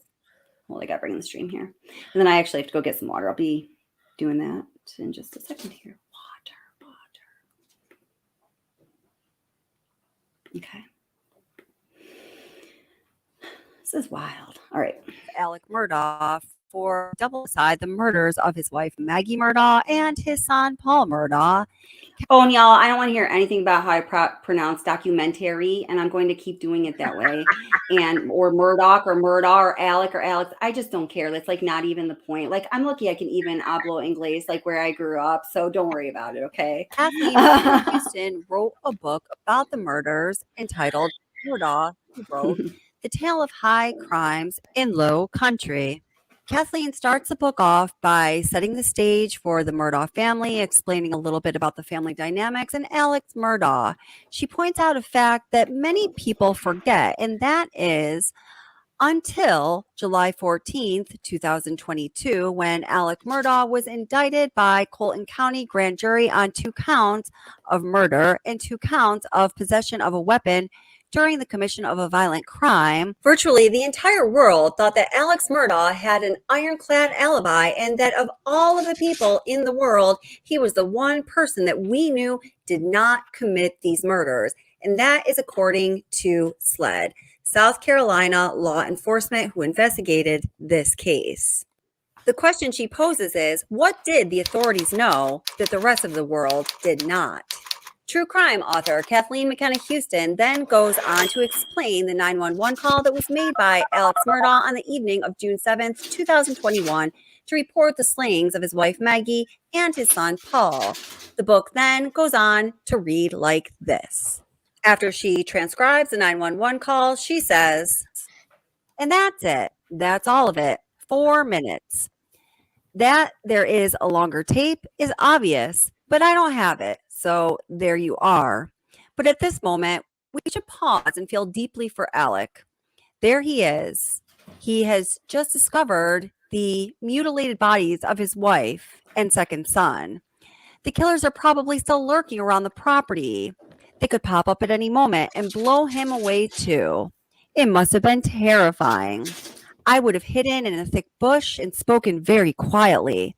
Or I might have left the scene entirely in my car and phoned in the 911 call from several miles away. Alec, on the other hand, is made of stauncher stuff. He phoned 911. He ran around. He made no attempt to be quiet in order to not alert the assassins to his presence. And he stayed there until the police arrived. Obviously, he too believed that there was no further risk to anyone in the neighborhood, or perhaps he was just crossing his fingers, stunned by grief. If only Alex's father, Randy III Murdaugh, hadn't been overheard saying to Alex a few days beforehand, if you don't take care of Paul, I will. That knowledge gives me pause for thought. So we're going to return to more of what Kathleen McKenna Houston had to say. And by the way, I absolutely recommend her book. You should go pick it up. It's a really good read with a lot of information that cannot be found on most mainstream resources that cover this case. So let's move over to the Netflix documentary, Murdaugh Murders, A Southern Scandal. This documentary... I'm not going to bring you through all the intro here. So then, here's the important things, just as far as the intimidation. Then this is going to circle back to Stephen Smith. So, in the Netflix documentary, which you may have seen this, you may have seen the Netflix documentary, so I'm going to just brush through it. Connor Cook, tells his story here. Let's listen to it. And investigators away from Paul, so they had a chance to construct another story regarding who was driving the boat. Yeah, because his grandpa says, you can't interview him right now. He's drunker than Cooter Brown. Oh, okay. In the Netflix documentary, Connor Cook recalls what happened that night. He says, I remember they pulled me out of my room to get a CAT scan on my jaw. And he says, and Alec whispered in my ear and was like, just be quiet. I gotcha. Just don't say anything.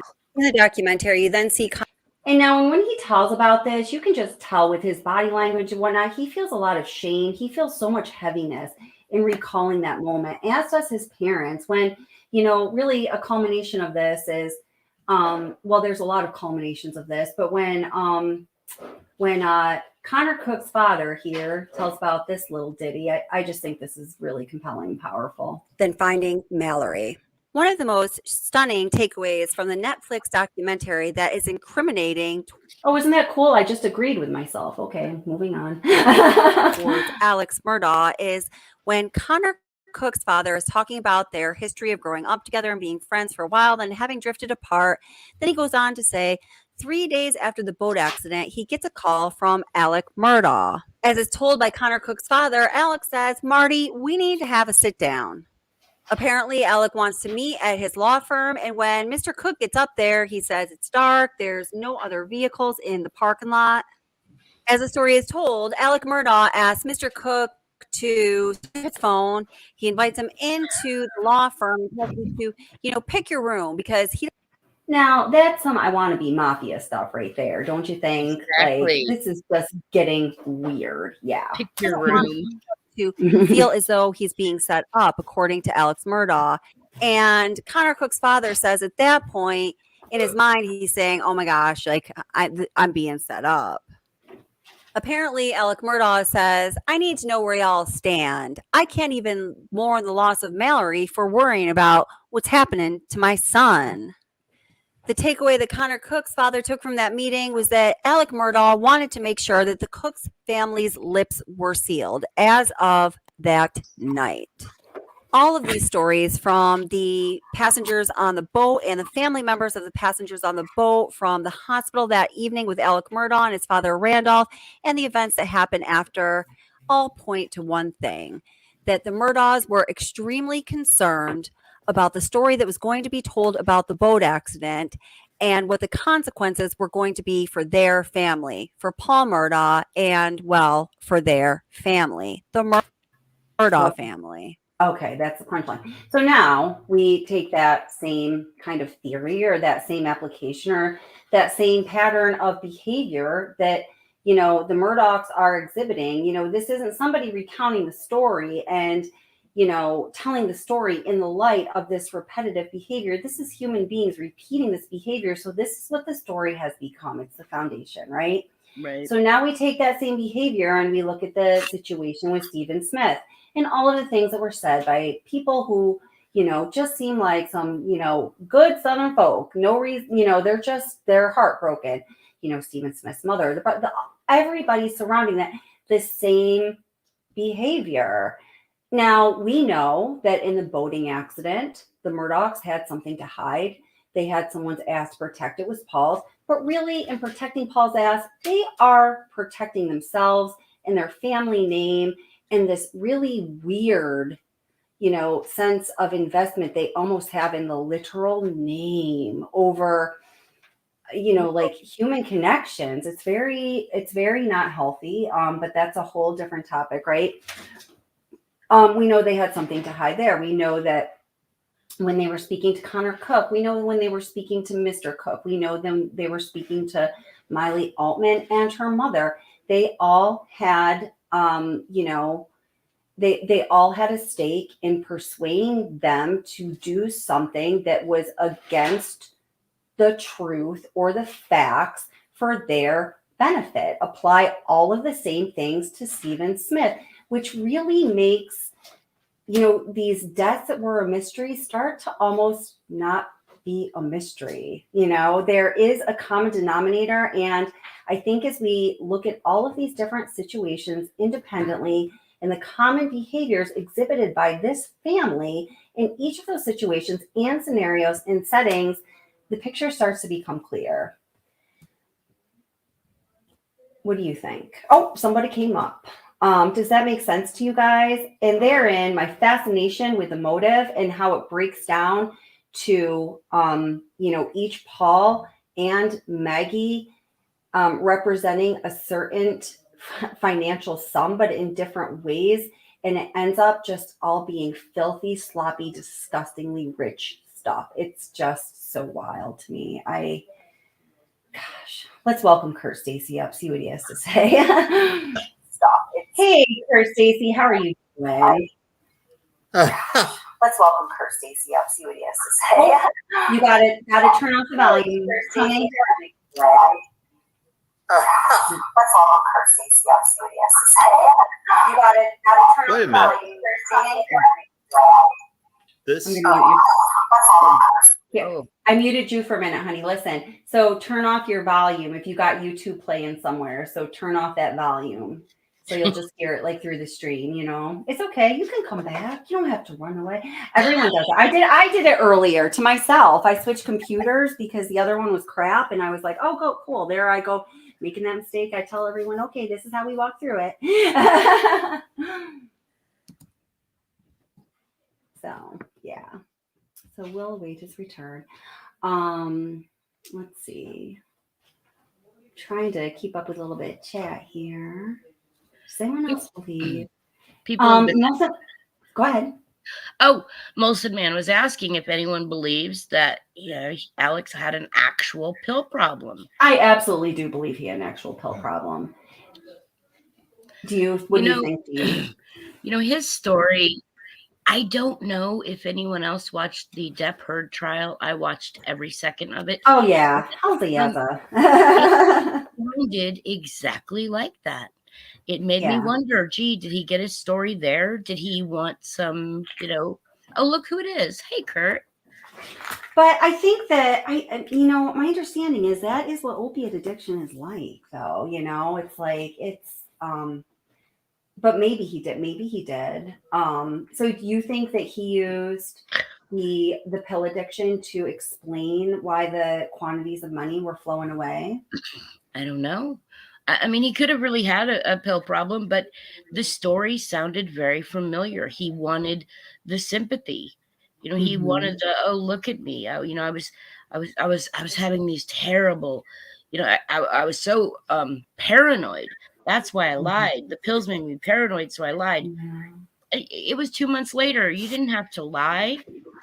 Well, I'll be perspective of being in my profession and hearing, hearing things from people, hearing very real moments and situations and things from people. I feel like there's some things that you'll hear is themes through the accounts of a really serious opiate addict, because it's really serious, almost steals your life stuff, But then again, we also know that, he's also a big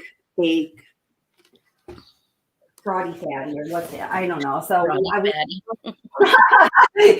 you don't know, he makes me want to say childish things about him, because he's a big old child. Oh wait, Kurt is here. Let me bring him back up. He's down under. I scroll down. So hello, Kurt. Here's the red carpet. I hate you. Wait a moment. How are you doing? I'm great. How are you all doing? Good, doing good. Yeah, just always mind blown by this case.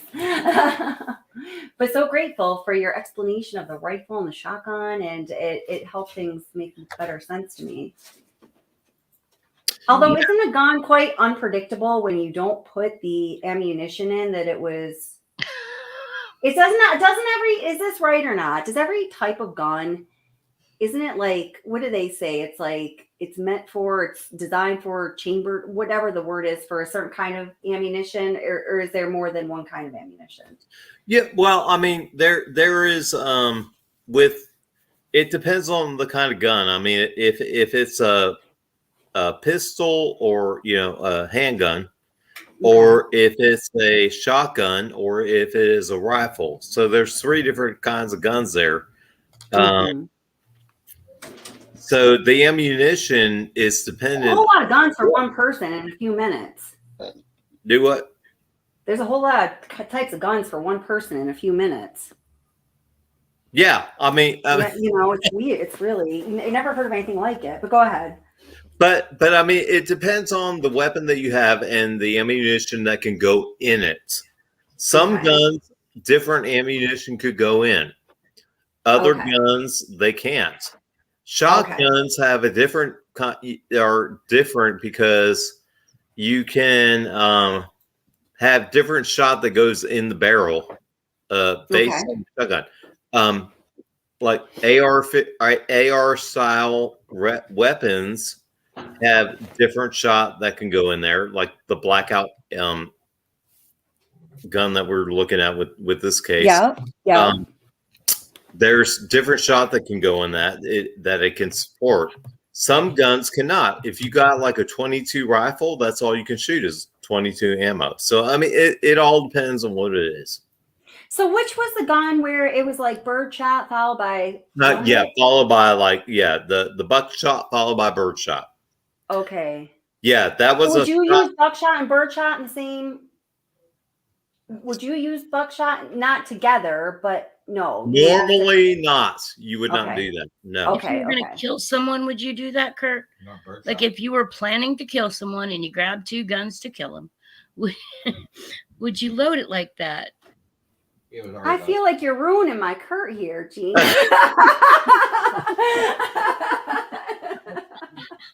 No. Seriously. Look at him. He's like, no, silly. I wouldn't do that.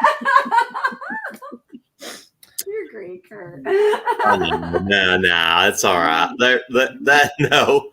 Normally, people wouldn't do that. I mean, anybody that has guns and they're just hunting or whatever they're doing don't normally do that.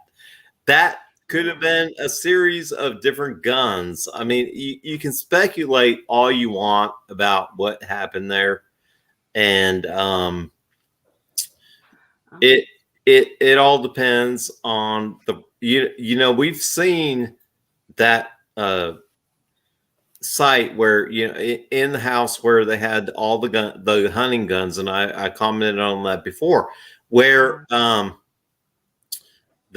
was all mostly hunting kind of rifles, and they supported all kinds of ammo. So I mean, there could have been, who knows how many guns could have been out there. I mean, it's just speculation, but I mean, unfortunately, whatever was out there did the job that it did, and it's terrible. And I mean, asking you shall receive. But they did know whoever did all that. I mean, they were knowledgeable too. So I mean, it's just unfortunate. Do you go ahead? Oh, I'm sorry. I was just going to ask because I'm very curious about the shooting. Do you think the gun was just grabbed and it was already loaded like that? I think it was set up. Oh, okay. I think to make it look like nothing he'd never do, or what? Like, I think that was because Maggie and Paul were lured back to the property on that day. Yeah. That those things were already sitting over there, ready to go. And I know that sounds terrible, but no. I mean, God. But if you're going to be premeditative in what you're planning on doing, I think you don't have two different kinds of guns sitting there to take care, and it's already been expressed and already been debated, and it's already been discussed about that to throw people off that you've got two different kinds of weapons there doing the what happened. It's just that Alec Murdaugh was so smart because he was already a trial lawyer, that he would think, and he was also he already knew about weapons. He was a hunter. He knew about weapons. So it was a way to involve two different weapons in this death scene, to throw people off, and then once again have another one. I think I'm not even going to bring that into this. Just the two that threw everybody off to make it look like there was two shooters. Now I see some people in here, and I want to hear from these people in here. I'm gathering Molson Man and Glow Up and a couple other people. I think they are definitely of the mind that there were two shooters. And I totally want to hear that perspective. But and I'm actually making a list here, so we come back to all of it because I've got my handy dandy notebook. But I actually want to. You just made me think of something. It's okay with you guys. Play this little bit of testimony from Maggie Murdaugh's sister to your to a lot of points that we're making here. So let's just listen to this for a minute. Marion Proctor. Yeah. To be lured. Yeah. I love her. Yeah. Did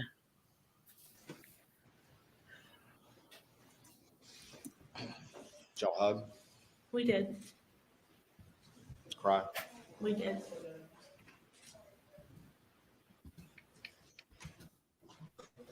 Over the course of the next couple of days, or in the aftermath, as the shock was wearing off just a little bit, did you have any conversation with Alec about what had happened?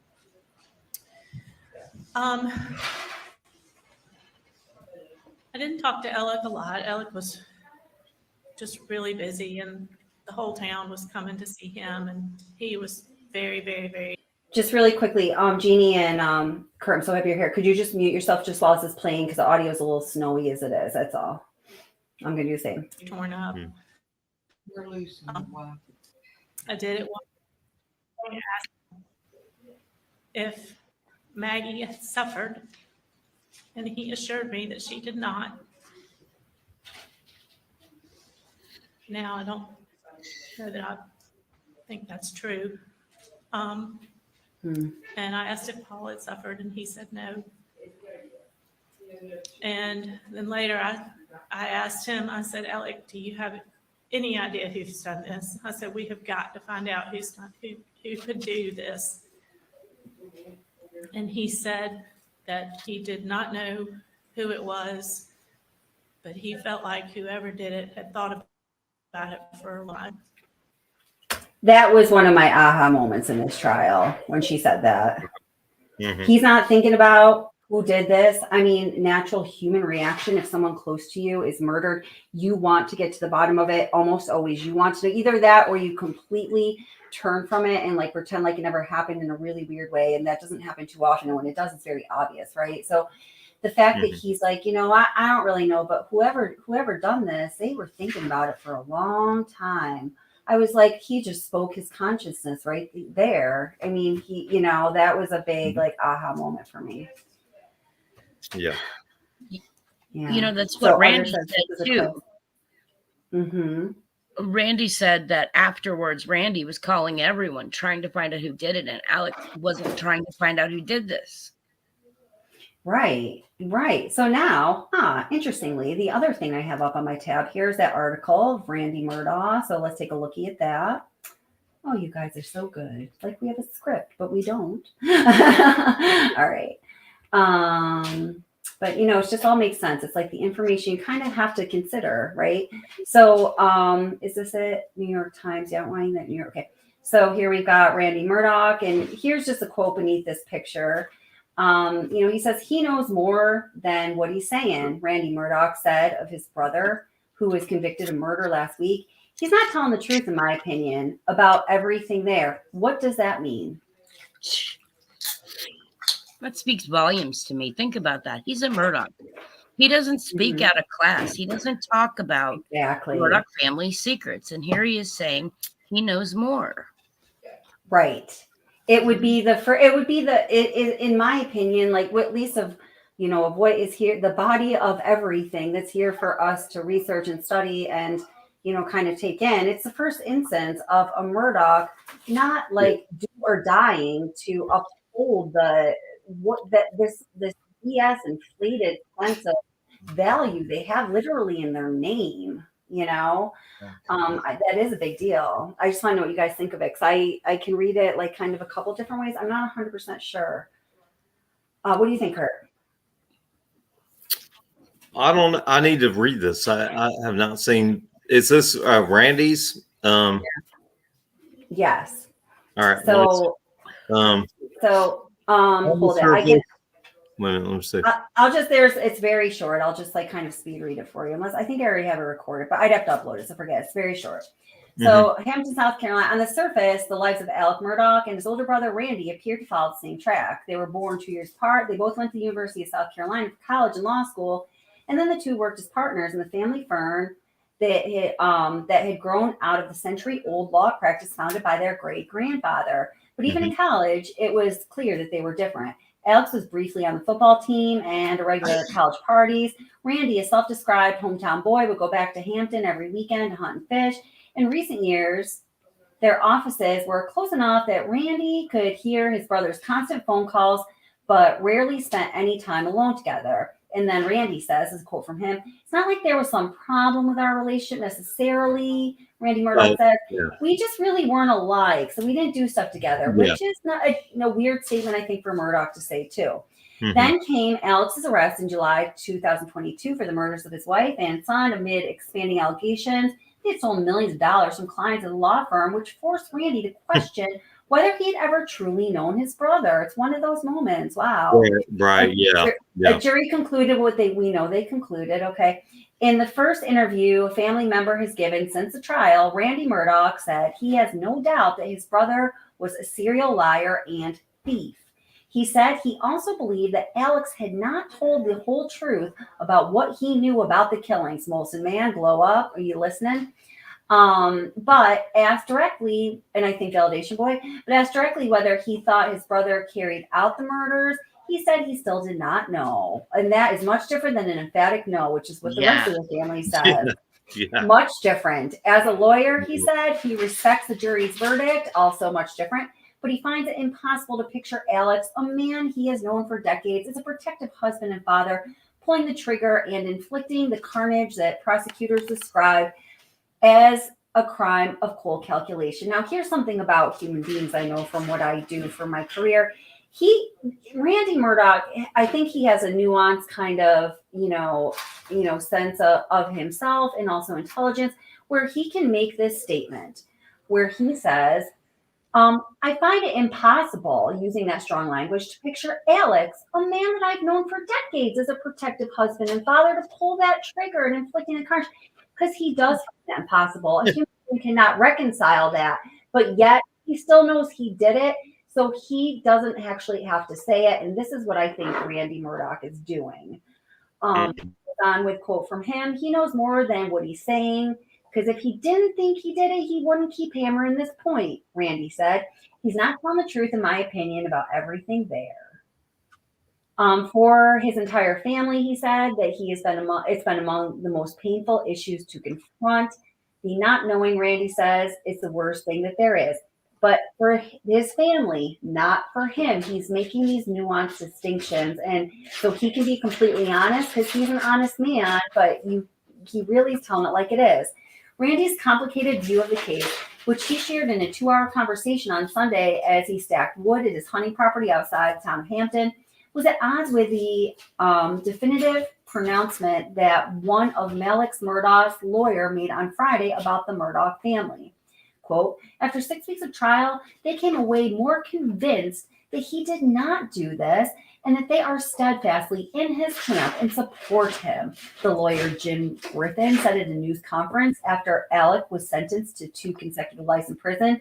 Alec Murdaugh's younger brother, John Marvin Murdaugh, and surviving son Buster both testified for the defense at trial, saying he had seemed devastated after the murders. Randy Murdaugh, who emphasized that he was speaking for himself and not any of his other relatives.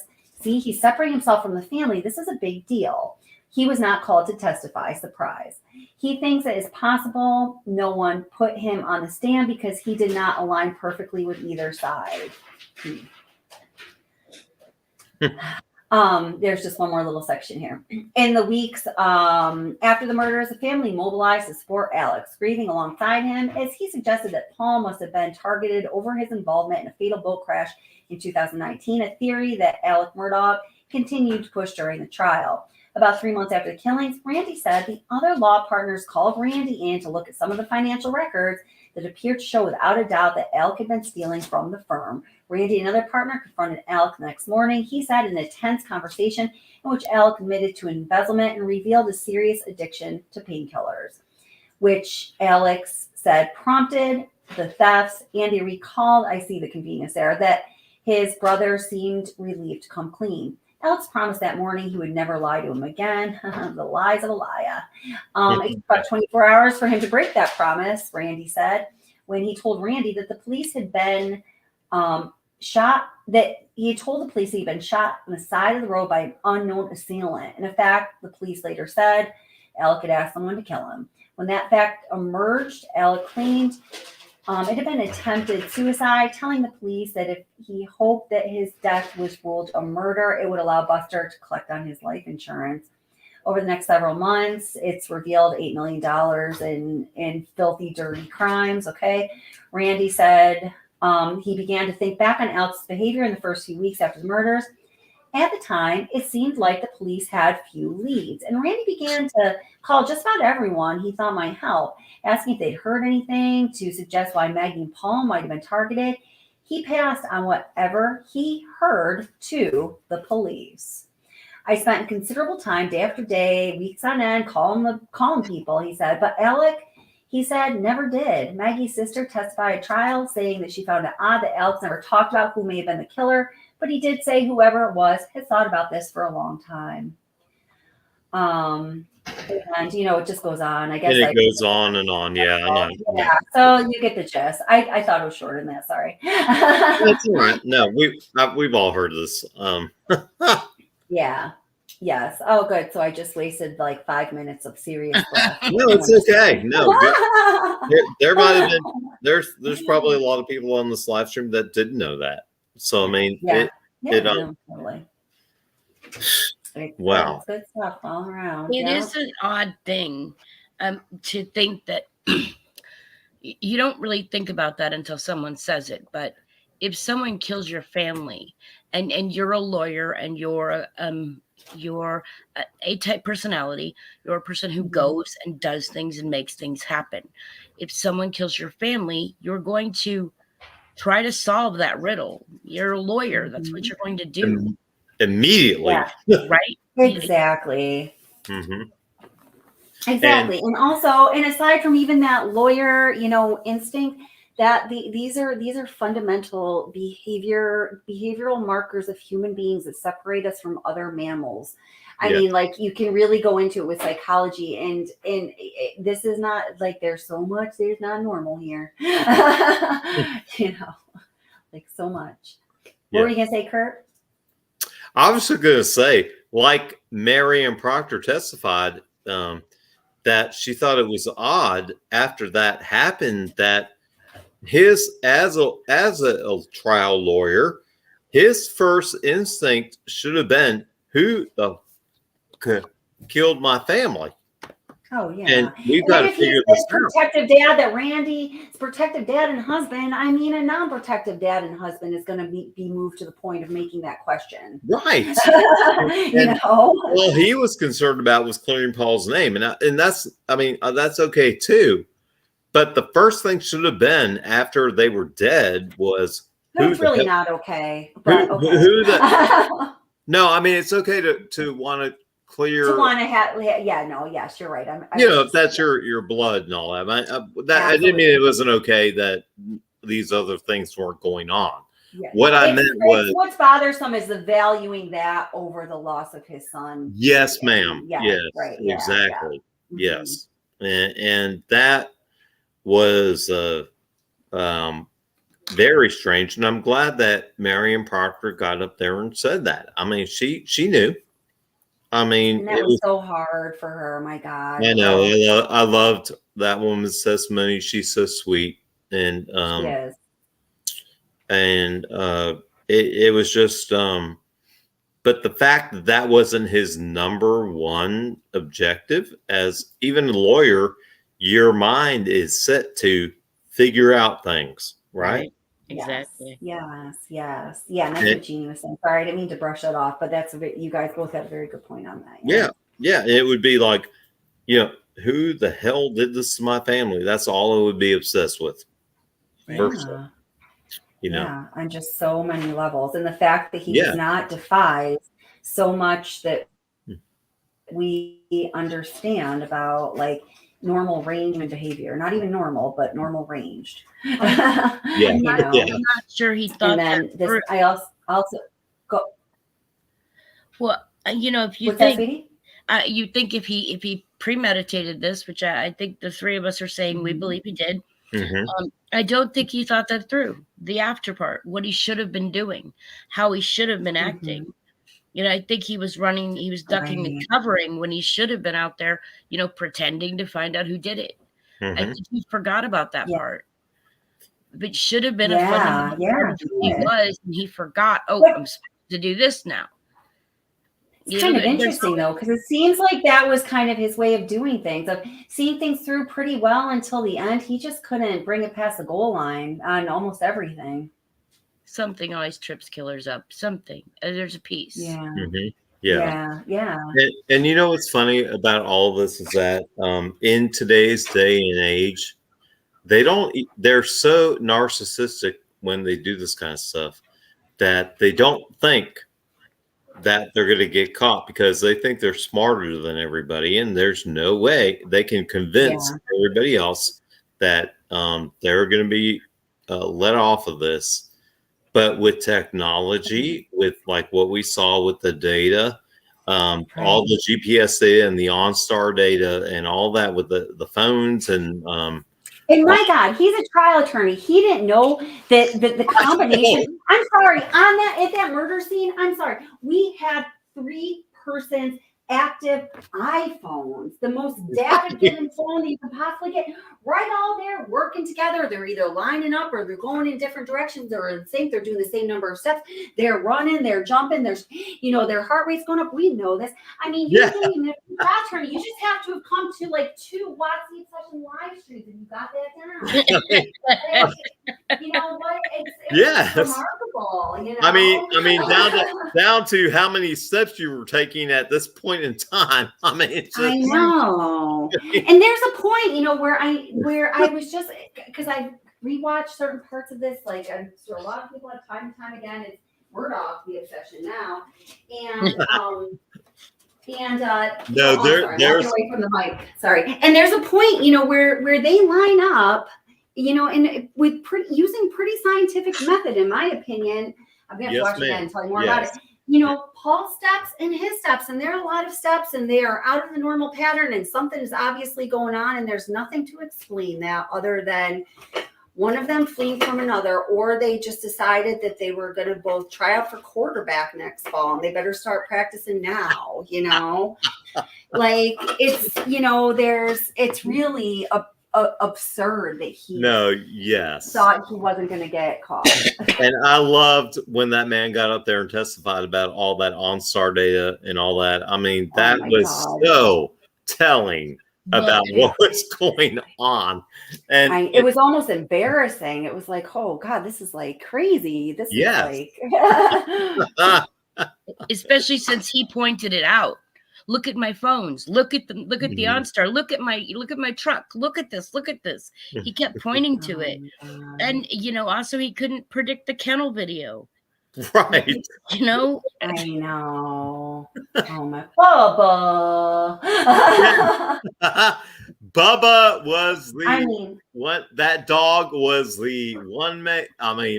Yeah. Thank God. But we also, guys, we have to recognize that chicken or that guinea or whatever it was a martyr, truly. The guinea, yeah. I mean, yeah. That fowl martyred itself so we could get a guilty conviction here. That's like, I will sacrifice my life. Just take that man in, please. It was Bubba. Here I come.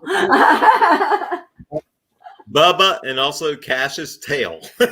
Yeah, that's right. Oh, yeah. When you first heard Alec call out Bubba,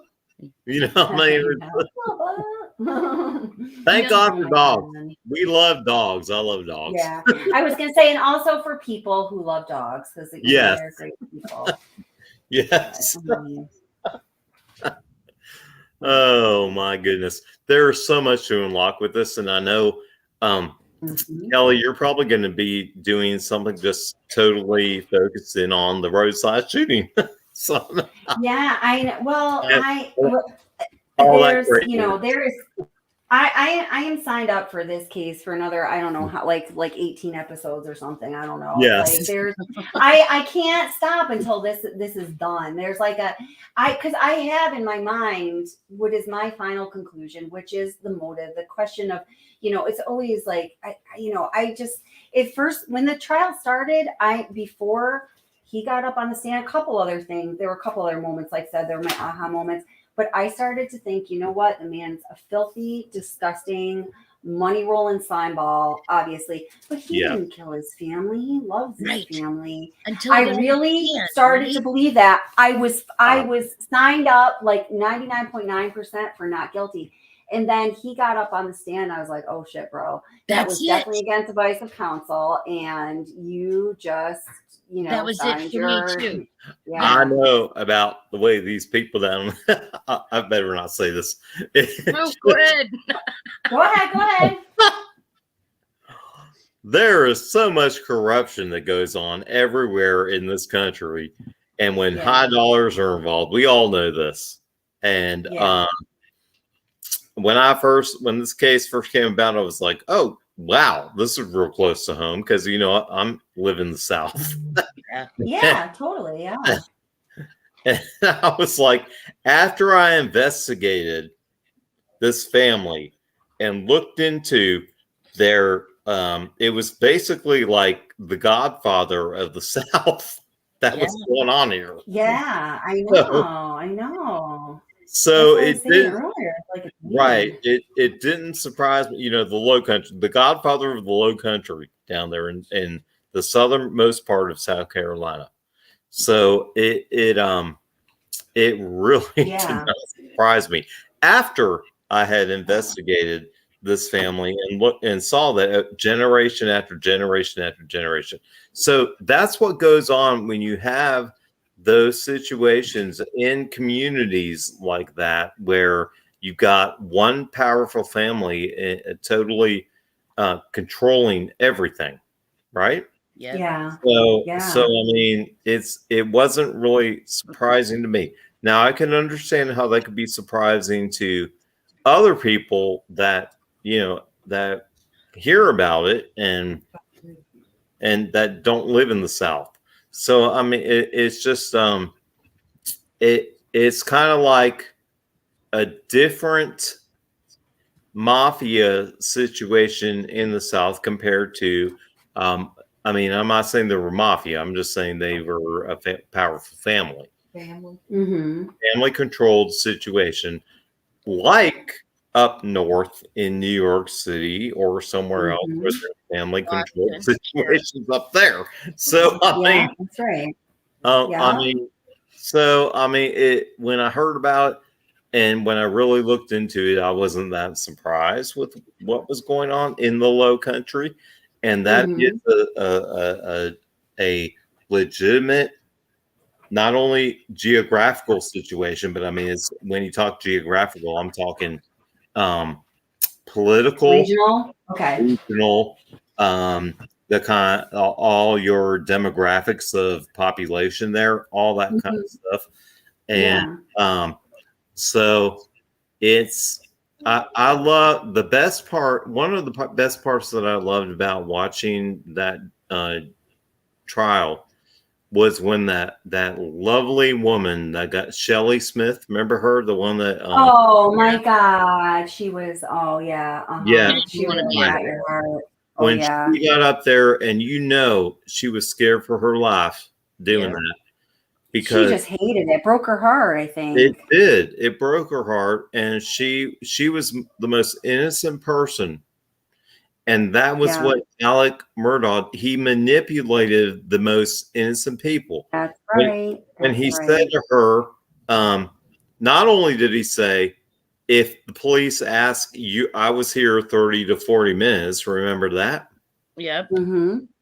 Yeah. Yep. Not only that, Yep. then he also offered to pay for her wedding. Remember that? Because he Yep. knew that Oh was my going to be God. expensive. And then he also told her that he was good friends with her boss. That's just, So, yeah. and And that's she, like, and if he you don't smells that believe, vulnerability. yes, and he manipulated people that were hardworking people that were not necessarily, lawyers or other, those kinds of folks. That's right. And Yeah. it was when I heard that she had talked about that in her testimony, that he had mentioned that there she goes right there. Yeah, that he had Yeah. You want to listen to that her? he, It's a minute, less than 2 minutes. Finish your okay. statement though. Yeah. Yeah. Okay. All right. Here. Mm-hmm. Came in the room, he's like, yo. And what did he tell you?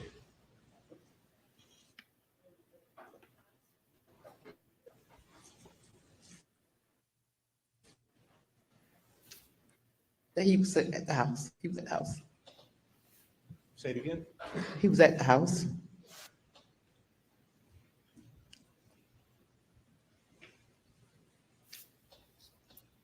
And I'm not 100% following. He was telling you or saying to you that he was at the house? Mm-hmm. When? The night of the murders. The night of the murders? Yes. What was he telling you about that he was at the house the night of the murders? That he'd been there 30 to 40 minutes. Was he telling you that?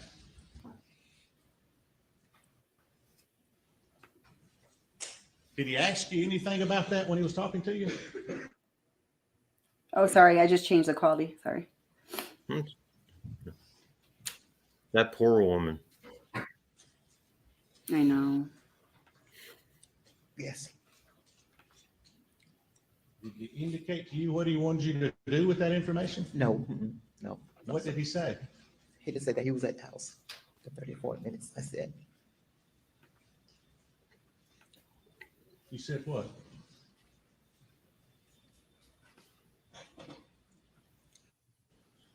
I'm sorry. I feel like if I was her, I just gotta say this. I'd be like, "Oh, honey, you get down. We got this anyway. Honey, you just get down." I mean, I just like my heart is bleeding for this woman. She's precious. She looks oh my terrified. God. She is. She was freaking scared because heartbroken. Yeah, she looks so and scared. because he Okay, wait, also we got. Oh, go ahead, hon. he also what? told her that she knew her boss. Yeah. Did you see him staring her down? Yes. I mean, come Yes. on. Yeah. I think he gives her a real special look here. Wait, hold it.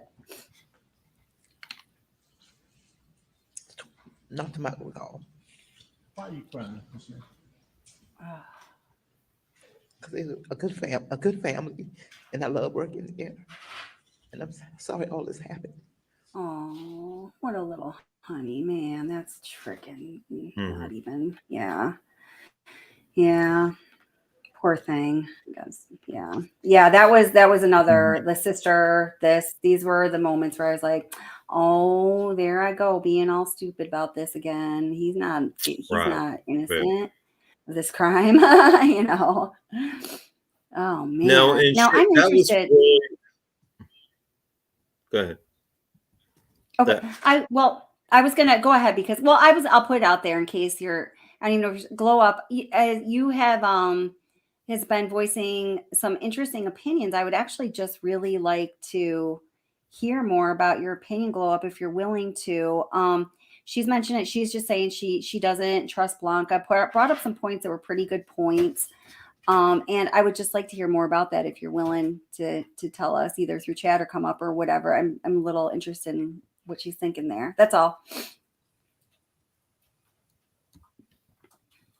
And then also I was reading Kayla's, and welcome Kayla. She says to Jeannie, maybe I'm not explaining it well. Yes, Handsome. I think someone needs to really dig into Handsome. The inner workings of the family fascinate me. So Handsome, that's Randolph III, right? So he's the one that showed up to the hospital with Alec and after the boating accident. And he was the one that I just played that little bit of a video that I made about where supposedly he was overheard saying by a security guard and a nurse in the hospital saying to Alec, if you don't do something to take care of Paul, I will. Now, is that open to interpretation? Of course, yes, it is. But I do think that, you know, above God and everything that has glory in this world, he held in the highest esteem the Murdaugh name. I do believe that about him. Kayla, I agree with you. I completely agree. I think that a lot of people went around and talked about how great Handsome was. And I think that's because he was a prosecutor. And you think about, you know, he prosecuted murderers, he prosecuted people, and you think about that. Oh, he put away bad guys. And so they didn't really know the inner workings of the family and how, you know, underhanded he was behind the scenes. You know, they didn't know what happened at the hospital and how he also went around and tried to arrange things and, you know, use his old position. He wasn't a prosecutor anymore, but people still saw him as that, you know? Yeah, that's right. I mean, I completely agree. And yeah, he was there just as well as Alec. People talk a lot about Alec being there at the hospital, going into Connor's room and talk, but Handsome was right there too. He was telling, you know, the investigators, no, you're not going in this room. You're not talking to Paul. You That's know, right. so he was protecting him just as well as they were. Yeah. No, absolutely. 100%. Wait, let's see. Don't worry. I'm going to find something here. Yeah, totally good point. I'm very interested in what you have to say there too. Here, wait, I just want to play this little bit here where did you watch the Netflix series where Morgan, Paul's ex-girlfriend, you know, talks about this dynamic? I just want to play this little bit here where she mentions that. And I heard this. I was like, oh, I'm done, man. Yeah, I believe her and I'm done. I know what's up with this guy. Let's see. And Paul's grandfather, Randolph, to show up at the hospital. She goes on to say, these men So this is Handsome. And this is Morgan talking about them. hold big reputations in Hampton County. I do think they would lie and cheat and they would cover up anything. Miley Altman's mother, Gina, tells the story of seeing Alec Murdaugh and Randolph Murdaugh in the hospital, and she recalls Randolph Murdaugh saying to the hospital staff about Paul, no, you cannot interview him now. He's drunker than Cooter Brown. But what he was really doing was he was wanting to make sure that he or Alex got to everybody else, got to Anthony, got to Connor, got to the girls, to say, hey, man, they got to Connor's parents, he called Connor's parents to the firm at night, made him surrender his phone, pick a room like a real mafioso, and say, Connor was driving this boat, obviously, when they knew he wasn't. He was just buying that time, right? Well, Kelly, don't forget, he called the family. The family he did not call was Mallory Beach's family. That's right. At no point did anyone there call Mallory Beach's family. I know, man. And then he says to Connor Cook's father, I can't even grieve the loss of Mallory for being so worried about Paul. Oh, my seriousness. Yeah. Mm-hmm. Oh, yuck. Yeah. Yep. Came out handsome, given a pass, all sorts. Yeah, powerful man. That's absolutely true. Goodness graciousness. Powerful. Ugh. Powerful. I feel like you got to take a shower after talking about these people. Horrible, I know. Golly. I know. Kurt, what do you think about the Stephen Smith investigation? Do you think anyone in the Murdaugh family is involved? Personally, I mean, I can't really say. To me, just looking at it outside of the whole thing, it looks like that might have been a setup thing, like a hit or something. But because just based on the evidence that what we've seen, that Stephen knew. I mean, he lived around there. I mean, if he ran out of gas, that's kind of weird, I mean, and then the direction that they were saying that he was walking.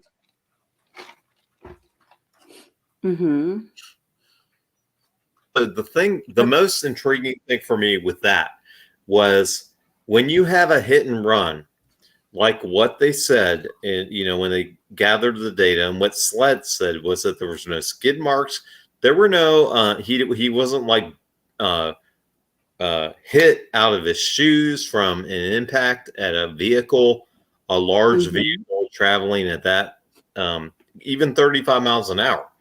Right. Yeah. There was no skid marks on his body if he had been like tossed in the air and then came down and skidded across the ground. Rolled. Right there, and he was still in his shoes. All he had was a wound to the top of his head, which also sounds like Gloria, but I'm not gonna. It sure does, man. It sure does sound like Gloria.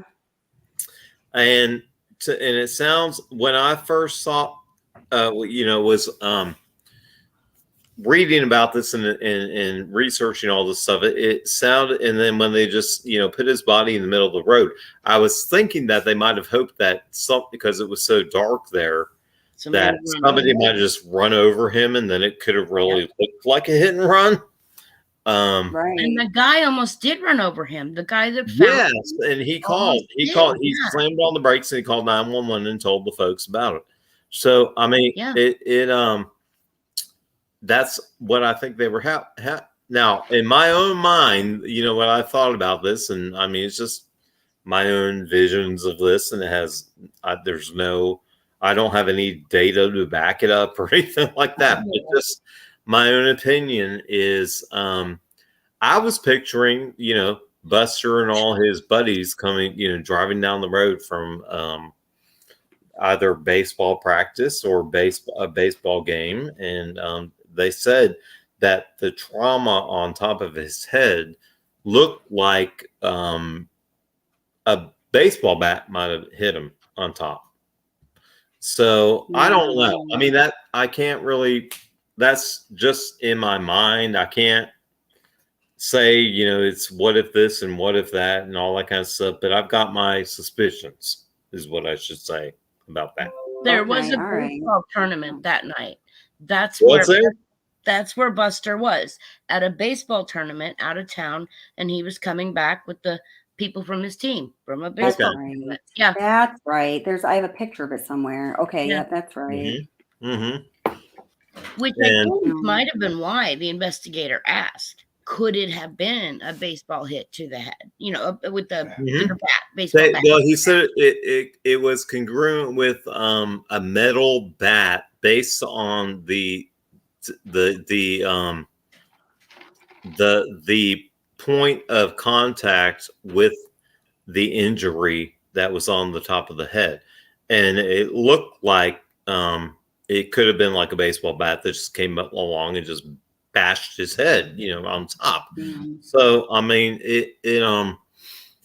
golly, I mean, all this stuff is so crazy to think about, and then I think about Gloria Satterfield. And how do you hit the top of your head falling down the stairs? Or falling up the stairs, as Right. they reported. Even worse. Yeah. I know. So, That's I mean, it. there's so much to this whole thing, and we're going to be talking about this for a while. Oh, we sure are. And more information is going to come out about it, and it's just they've reopened the case. They're saying that Stephen Smith's death is now a homicide. We've all seen that, and I think with Buster putting out that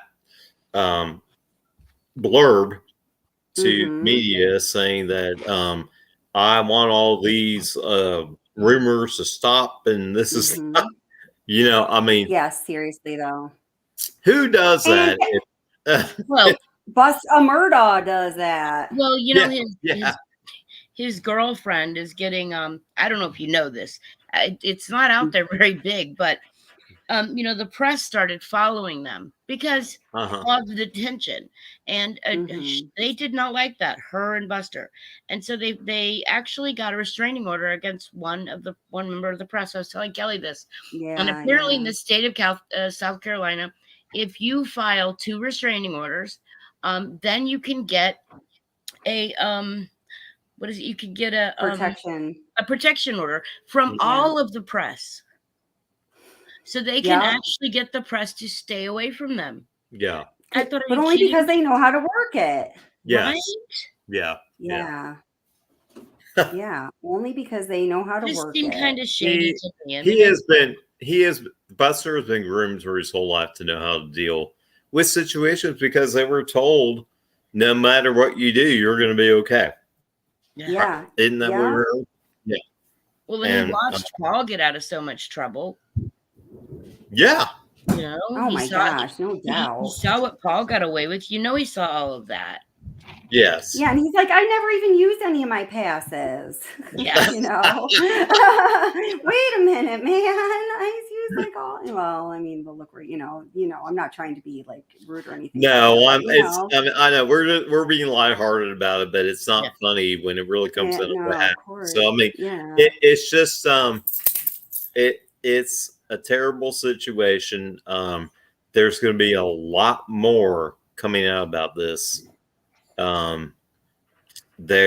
I really think that the Stephen Smith case is going to open up a lot more.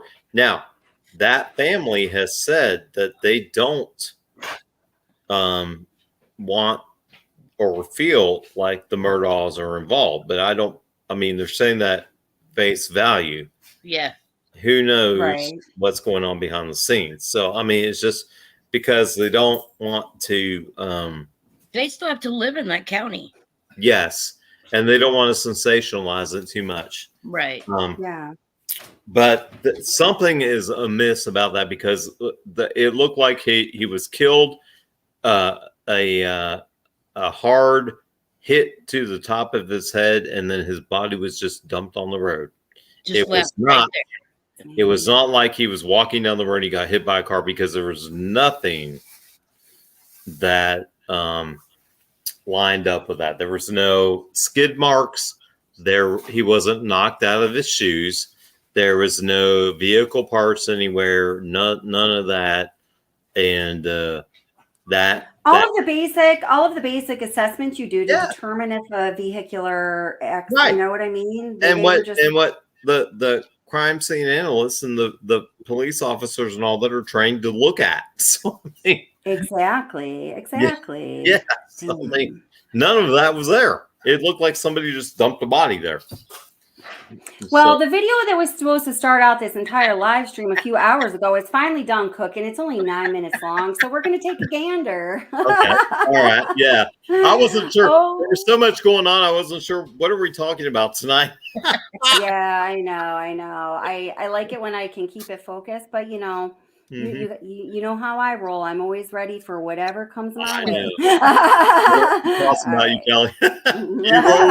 You just roll the changes. So. Got to use those assets. All right, Here we go. On this channel, we are passionate about deep diving into crime interest people so we can understand the why, the how, and the psychology in each horrible situation, really. It's very important to this channel that we stick to the fact and that because we're a bunch of sick mofos, apparently. I mean, when you say it like that, it just sounds terrible. That's why I was like, apparently, that's what we do. Anyway. Sorry. Okay. Sensationalizing already horrific crimes. An area of concern we have is regarding the death of Stephen Smith. And me is basically me and Jeannie, but I'm sure all of you too. And his dad's life now that his death has been ruled a homicide as of just a few days ago. And people are starting to pay more attention to Stephen Smith's life and his story. We've noticed that at least a couple news outlets are referring to Stephen Smith as Buster Murdaugh's ex-lover, and we're wondering what the information is that makes them think that. There's also this story about there being a rape kit ordered when Stephen Smith's death was being looked into right after his death, and we're also questioning this story. It could be true, but on this channel, we're really doubting it. So just let me tell you the information that's out there right now. I'm just going to read you an excerpt from an article from the New York Post, and this is from March 23rd, 2023. So as I record this, it's the morning of March 24th, so just a few hours ago, okay? So this is straight from the article. Investigators probing the 2015 death of Stephen Smith ordered a rape kit examination of the victim's body, an uncommon move for what was purportedly a traffic accident death, according to a recent report. The 19-year-old South Carolina nursing student's body was found near a Murdaugh family property, but despite initial officers on the scene reporting the death appeared to be a homicide, the autopsy ruled it a hit and run. Mike Duncan, a now retired corporal with the South Carolina Highway Patrol, told News Nation it was the first time he had heard of the rape kit examination ordered for a death in a traffic collision. The examination was reportedly ordered within 13 hours of the discovery of Stephen Smith's remains. Asked if he had seen such a move before, Duncan said, when it comes to traffic accidents, never. This was the very first time. I did not have an understanding of why it was being ordered. We were not notified until later that it had been ordered, he told show host Ashley Banfield. So no, I have no answers for you for why they would order a rape kit for a what would be suspected as a hit and run, which it wasn't, but I will never understand that. It's a confusing statement in itself, and it definitely doesn't give any clarity or any answers, right? So continuing on in that article, Duncan, the supervisor for his unit, said his crew was called off the case around the time that the rape kit was ordered. I was puzzled and confused. Like the case, we weren't given the opportunity to be part of it from the beginning, he said. He added that investigators, quote, were never given any information, end quote, regarding the results of the rape kit by the time he retired. Going to continue on with the article, and there's some more factual information here. It goes on to say, the South Carolina Law Enforcement Division, SLED, reopened the case into 19-year-old Stephen Smith's death while it was investigating the murders of Maggie and Paul Murdaugh. Disgraced legal scion Alex Murdaugh was convicted earlier this month of killing his wife Maggie and his son Paul. Days later, SLED announced that Stephen Smith's death is a homicide investigation to the Murdaugh was brought up to officers many times in the early part of the investigation into Smith's death. According to local outlet Fit News, nobody from the family was ever interviewed about the death of Stephen Smith, who was gay. Stephen Smith was gay, is what the article here is saying. Now, I read it that way because the article is written so weird. I was like, who wrote this shit for the New York Post? I had to keep like modifying it was not a well-written article, so I just want to say that. Sure has never formally been linked. Evidence has been presented that associated him with it. And they're referring to Stephen Smith's death. Reading from the article still, quote, these baseless rumors of my involvement with Stephen and his death are false. I unequivocally deny any involvement in his death, and my heart goes out to the Smith family, end quote. And that's a statement from Buster Murdaugh. Smith's body was found in July of 2015 in the middle of the road, not far from the Murdaugh family's sprawling Moselle estate, with a large wound to the right side of his head. The official police narrative of Stephen Smith's death was that he was struck while walking up the road because his car had run out of gas. The car was discovered over 3 miles away from where his body was found, with his wallet inside and the gas cap open. A coroner determined the teen likely suffered his head injury when he was struck by a semi-truck's mirror as the vehicle passed. So the Associated Press reports this, a theory which has been questioned and debunked by various investigators. A lawyer looking into the case, Ronnie Richer, recently told reporters there were no skid marks around his body. There was no vehicular debris found. Loosely tied shoes were still on his feet. Up to date to launch a new investigation into his death in hopes of finding real answers. Smith's mother, Sandy Smith, wrote in a 2016 letter to the FBI that the Murdaugh family quickly injected itself into the 2015 investigation. Quote, this first call my family received after the murder was the authorities notifying us of Stephen Smith's death, end quote. Sandy Smith wrote in her letter, quote, and again, the second came very quickly in the same morning from solicitor Randolph Murdaugh. In fact, he called my ex-husband's cell phone as we walked in the police station for a positive identification. Oh. He said he heard of the case and was interested in working pro bono as a liaison between the family and the investigators. So we're ending her quote here. She recalls how a young man approached Stephen's older brother, Chris, and said that, quote, he was present when Stephen was murdered and witnessed everything firsthand. He said the solicitor Murdaugh's nephew, Buster Murdaugh, who graduated with Stephen, beat Stephen to death with a baseball bat. He claimed it was because Stephen was gay, she wrote, according to the report. The witness said they were out smashing mailboxes when they came upon Stephen, and Buster seized the opportunity.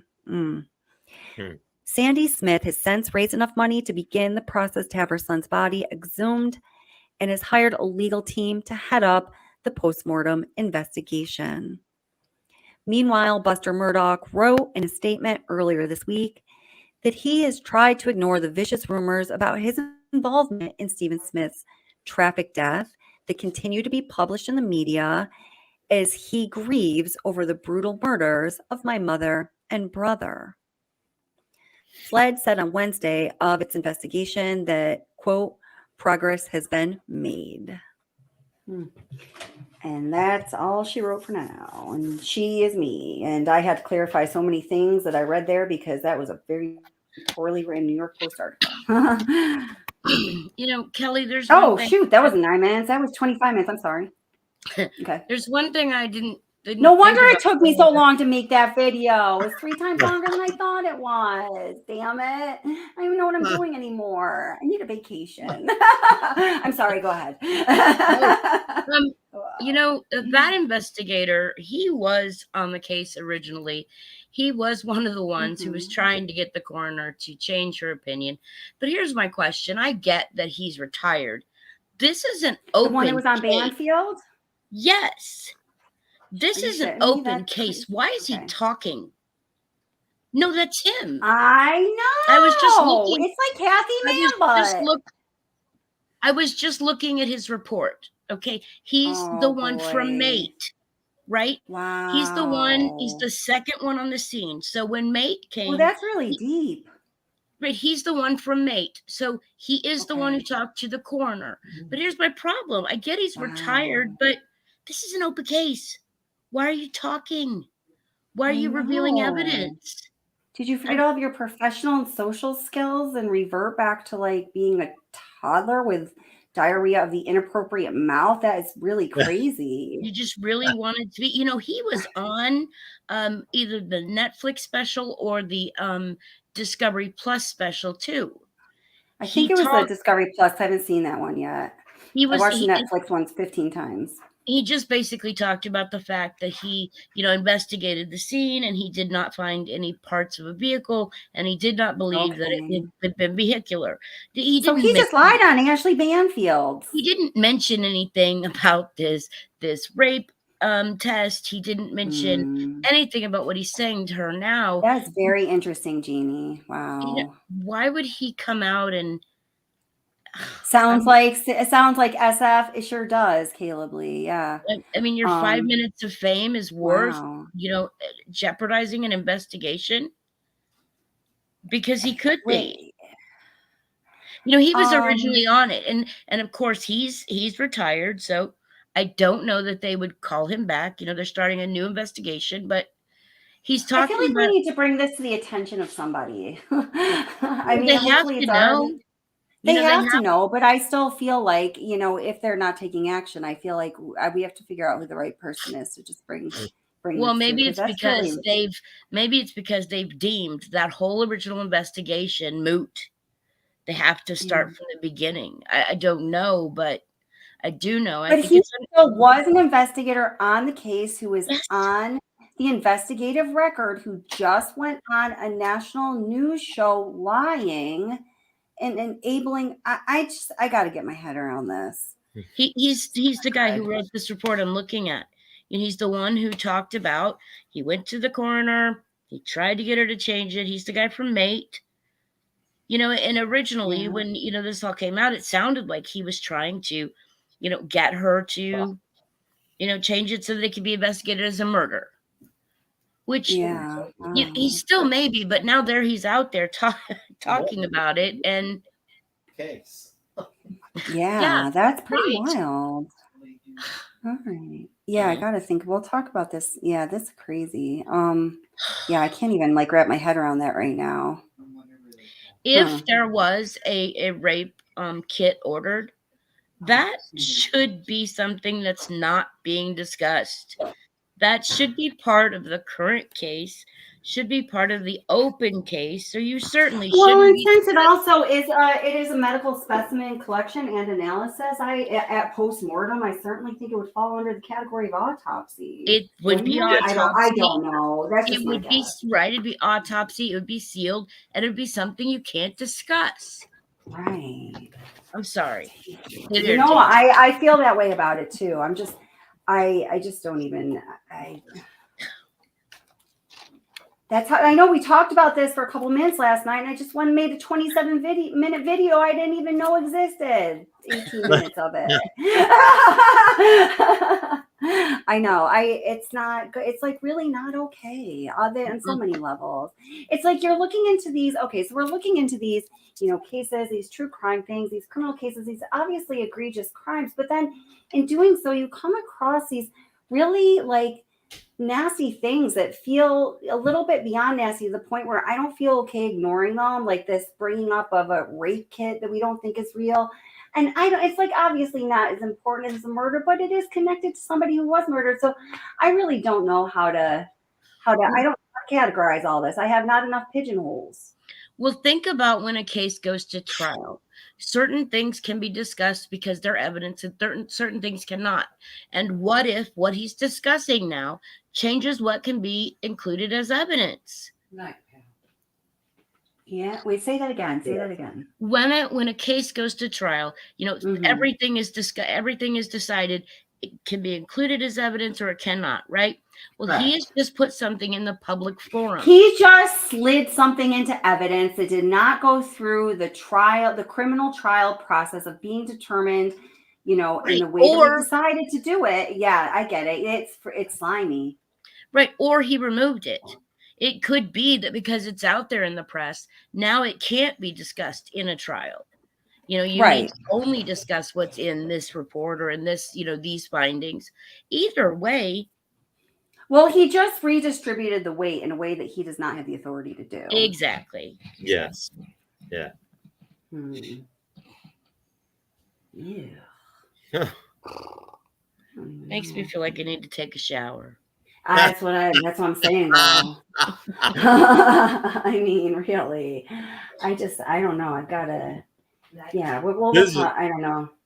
If anyone watching this has any ideas of what body or institution or whatever you report these kind of things to, like, I understand, and I'm not trying. I just feel like sometimes you just feel like information comes through, especially it's my YouTube channel, comes through your venue, where if you don't, send it off to the proper place where maybe even if there's a snowball's chance in hell, someone will do something right about it. Like, I just feel like it wouldn't be the right thing. So now I've got to do something. So I got to just figure out where the information goes. You know what I mean? I assume that would be Sled, right? I mean, do we trust Sled? I know Caleb doesn't. I don't know. So I'll talk to. I have some family people to talk to too. Also, but I'll let you guys know. I'll let everyone know the ultimate follow up on that. Just like with some stuff with the Kylie Rodney. Oh my God.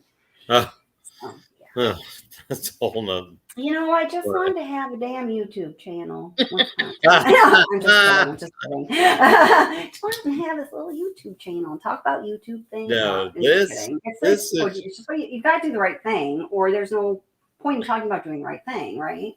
Right. I'm going, copy different agencies, Attorney General, all good suggestions. Yeah. And email here, I'll put my email up, anyone. Kelly, go ahead. Mm-hmm. Go ahead. No, you go ahead. No, I was going to say, I'm so glad you jumped on board with all this stuff going on down here in the South. I mean, this whole thing is a mess, as you see. Yeah, I know. It's always these ones that I try so hard to ignore. Then I'm like, I just can't do anymore. And there's too much to it. I mean, it's like you would think this was the most loving family, and well, with a tainted history, of course. But I mean, it's just there's so much, and I'm not sure about how all these people are dying and doing all. I mean, it's very it's way over the top. Yes, and convoluted. We all know that, yeah. Yeah, so I'm glad you're investigating it, and we're all investigating it. My gosh, you guys are. Yes, please stay with me on this because we gotta figure out who to send information to. Yeah. This is just so. I mean, it's really, and I'm not saying this like as a complaint or anything, but this is that God's honest truth. Whenever I sit down and I'm like working on video for this case for a while or doing a live, by the end of it, I have a banging headache. And it's not personal. It's not anything. I'm not complaining. I love doing this channel. I love that you guys are here, but it's just something about it that literally it like twists your brain in a weird way. It's like, I don't know Yes. exactly what it is, but there's something about it. There's just so much to try to get your head around. It's so You much. know? And like when we were talking last time about talking about the roadside shooting, that's a whole different thing to discuss. Yeah. So, I mean, Yeah. and Yeah. all the events leading up to that. So, I mean, it is, it's Yeah. multi-level, different situations. But I liked how when we were discussing this the other night, one of your viewers tied it into the Watts case where they were saying, you know, while Shanann wasn't exactly an angel herself. I mean, remember that and tied it into this whole thing with this. I know. I vaguely remember. Like, You I remember that where they were saying? Yeah, I can't think of it. It was a good point. Yeah, It was a it good wasn't. point It of wasn't like a conversation. really bad. It wasn't a bad. No. Yeah. Thing. Yeah. They were just comparing the two. Sure. And yeah. And I was like, well, yeah, that kind of makes sense. You know, I mean, Yeah. we're not like dissing these people anyway, but we're just saying these people are who they are. So I mean, hey, like, I don't know. This is how I feel in life. I've always reminded myself of this. I tell it to my students. If you don't want people to know you did something, for the love of God, do not do it. Because if you do it, somebody's going to know. Okay. So, you know, with everything you do, you know, that is in the presence of God and others, human beings, and oftentimes, especially if you're in my house, a shitload of bunnies, or but really. So if you don't want that to be part of your record, if you don't want that to be part of your history, if you don't want that to be part of the mark you leave on this world, then seriously, don't do it. And we're all human beings. We are all gonna make mistakes, but you hopefully learn from them, and you don't create patterns of massive, catastrophic, epic, screw ups constantly, some of these people are. And if that's what you are doing it, and you're making a choice to do that, and sometimes, people need help, people need counseling. I mean, that's my profession. My God, I get it. But, people will find their way there. People, when we need to heal, when we need to evolve, when we need to become better people in this lifetime, it's really a miraculous power that human beings have that, really is inspiring. We find a way to do it, right? And if you don't find a way to do it, so fine. But that is the mark that you've left. And it, you can't, you can't, for whatever mark I leave on this world, I'm certainly not going to hold others accountable for commenting on, the impression I left. You know what I mean? Sure. So that's all I got to say. Yeah. Yes. Yeah.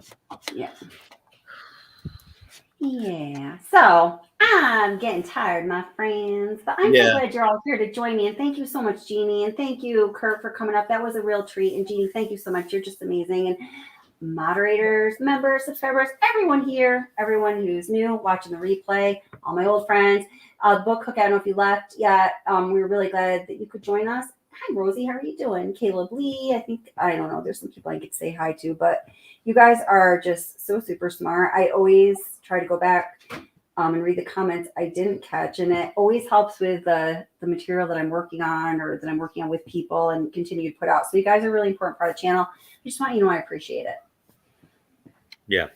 And remember, if you don't want someone to know you did something, don't freaking do it. Just don't do it. And if you can't help yourself, send me an email and I'll send you a local resource. Okay? All I want is that I'm hoping that what we're doing here will be a good thing to help other people. And when there's issues going on like this and terrible things, that's right. Because these people are obviously people in crisis, just like I believe the Watts is a family in crisis. And when you see something, seriously say something. It saves lives. That it will inspire them to reach out to the proper people that they need to reach out to and to avoid this kind of stuff. I mean, this is we look at this and we're questioning it. We're looking at why did this happen?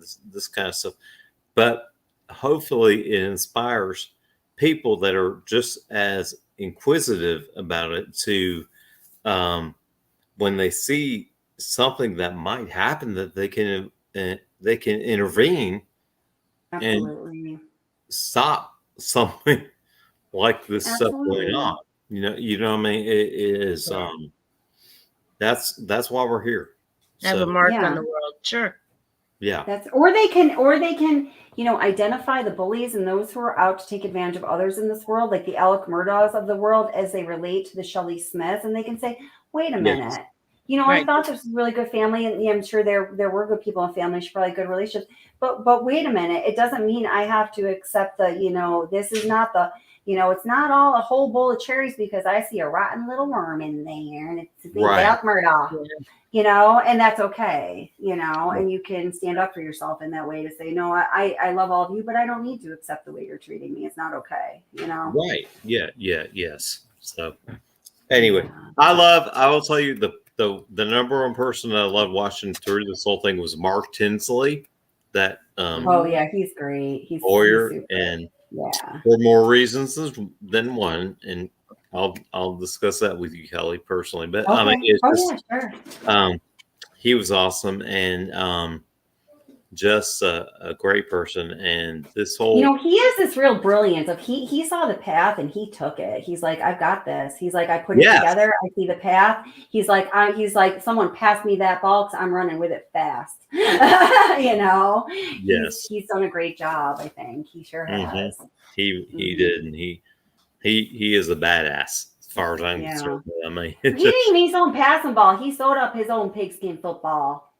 He's like, give me one of those Murdaugh property hogs. I'm turning into a football. Seriously, people, you're so stupid. I don't know what's up with me and the football analogies tonight. I don't know. Yeah. I loved how he said that on the stand. Alex told me he was broke. Yeah, if you're broke, you're hiding money. No. Yes. Yeah. Badass. He was badass. Yeah. I loved watching his his testimony. Yes. I was shaking my head. Yes. Yep. Yeah, he is like a formidable human being, isn't he? Like a super hunter and stuff too. Like he's got like large dead animals everywhere. Yeah, he is large game hunter, and all that. And he's like my hero. So I mean, it's just be like, yes, Mr. Tinsley, whatever you want in your coffee, I'll make sure it's perfect every time. No, he's a good he had his shit together as far as getting up there on that sand. Yes. So, I mean, he sure did. Yeah. So let's talk about that sometime too. I'd be interested what you got to say. So and hey, as Caleb says, justice. Caleb Lee says Justin for Stephen Smith, justice for Mallory Beach. Of course, also always justice for our girl Kylie Rodney. And thank you guys so much for being here. Yeah. Thank you, Kelly. Awesome. All right. Thanks so much for coming up. And I'll talk to you guys tomorrow. I'm seriously going to go hit the hay like now. Okay. Yeah. We'll talk tomorrow. All right, guys. Love y'all. You're the best. I love you, Kelly. And thank you for doing this. And thank you for having me up again. And yes, of course. I love having you. And this is fun. And you're so the work you do to discuss these issues and look in your research, everything. Awesome. So thanks. I appreciate that. I really appreciate that. And I got some people to help me out like Jeannie too. So they get yes. I appreciate Thank you, Jeannie. Thank you. And you guys too. All the information. So yeah, it's awesome. So we'll keep it coming together. I'm going to try to go back to like one live stream a week. So I'll be letting you know when that is. If y'all don't get the notifications and you want to know when they are because you like our community here because you guys are pretty great people, send me an email at WhatsAppsession@gmail.com and I'll put you on the email list. Okay. Yeah. All right. Everyone be safe. Don't do things you don't want people to know you did. I'm telling you because they're going to know. And there's going to be animals. They're going to know too. Okay. So yes, ma'am. All right. I'll see you guys later. Okay. Happy weekend, everybody. Have a great weekend. You too. The animals know. They do. All these bunnies, they know what I do.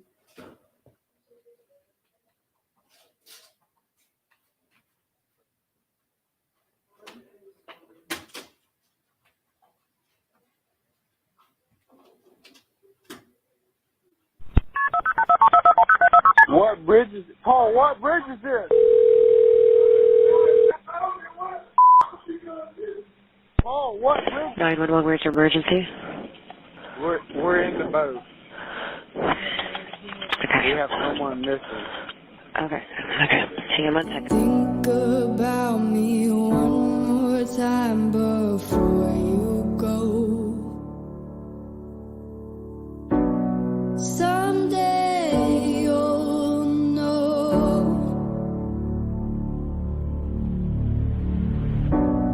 Someday you'll know. You know what I'm going to say. I've been feeling this way for far too long.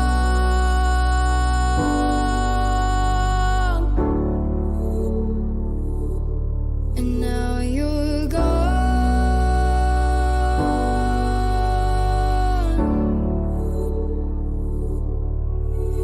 On February 24th, 2019, a boat crash on Archers Creek in South Carolina took the life of Mallory Madison Beach, who at the time was only 19 years old.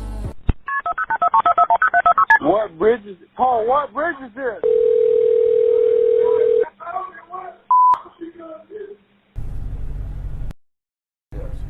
Hey, I'm with Department of Natural Resources. Who was driving the boat? Crash out 67. The last time I grabbed my girlfriend and got down in the bottom of the boat, Paul was driving. Paul was driving? Yes, sir. I begged and begged and begged and begged to let me drive. Uh-huh. And where were y'all coming from? Paul.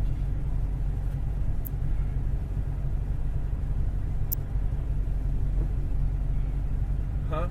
Paulky. Paulky? Okay. And Paul was driving, not Connor? Someday you'll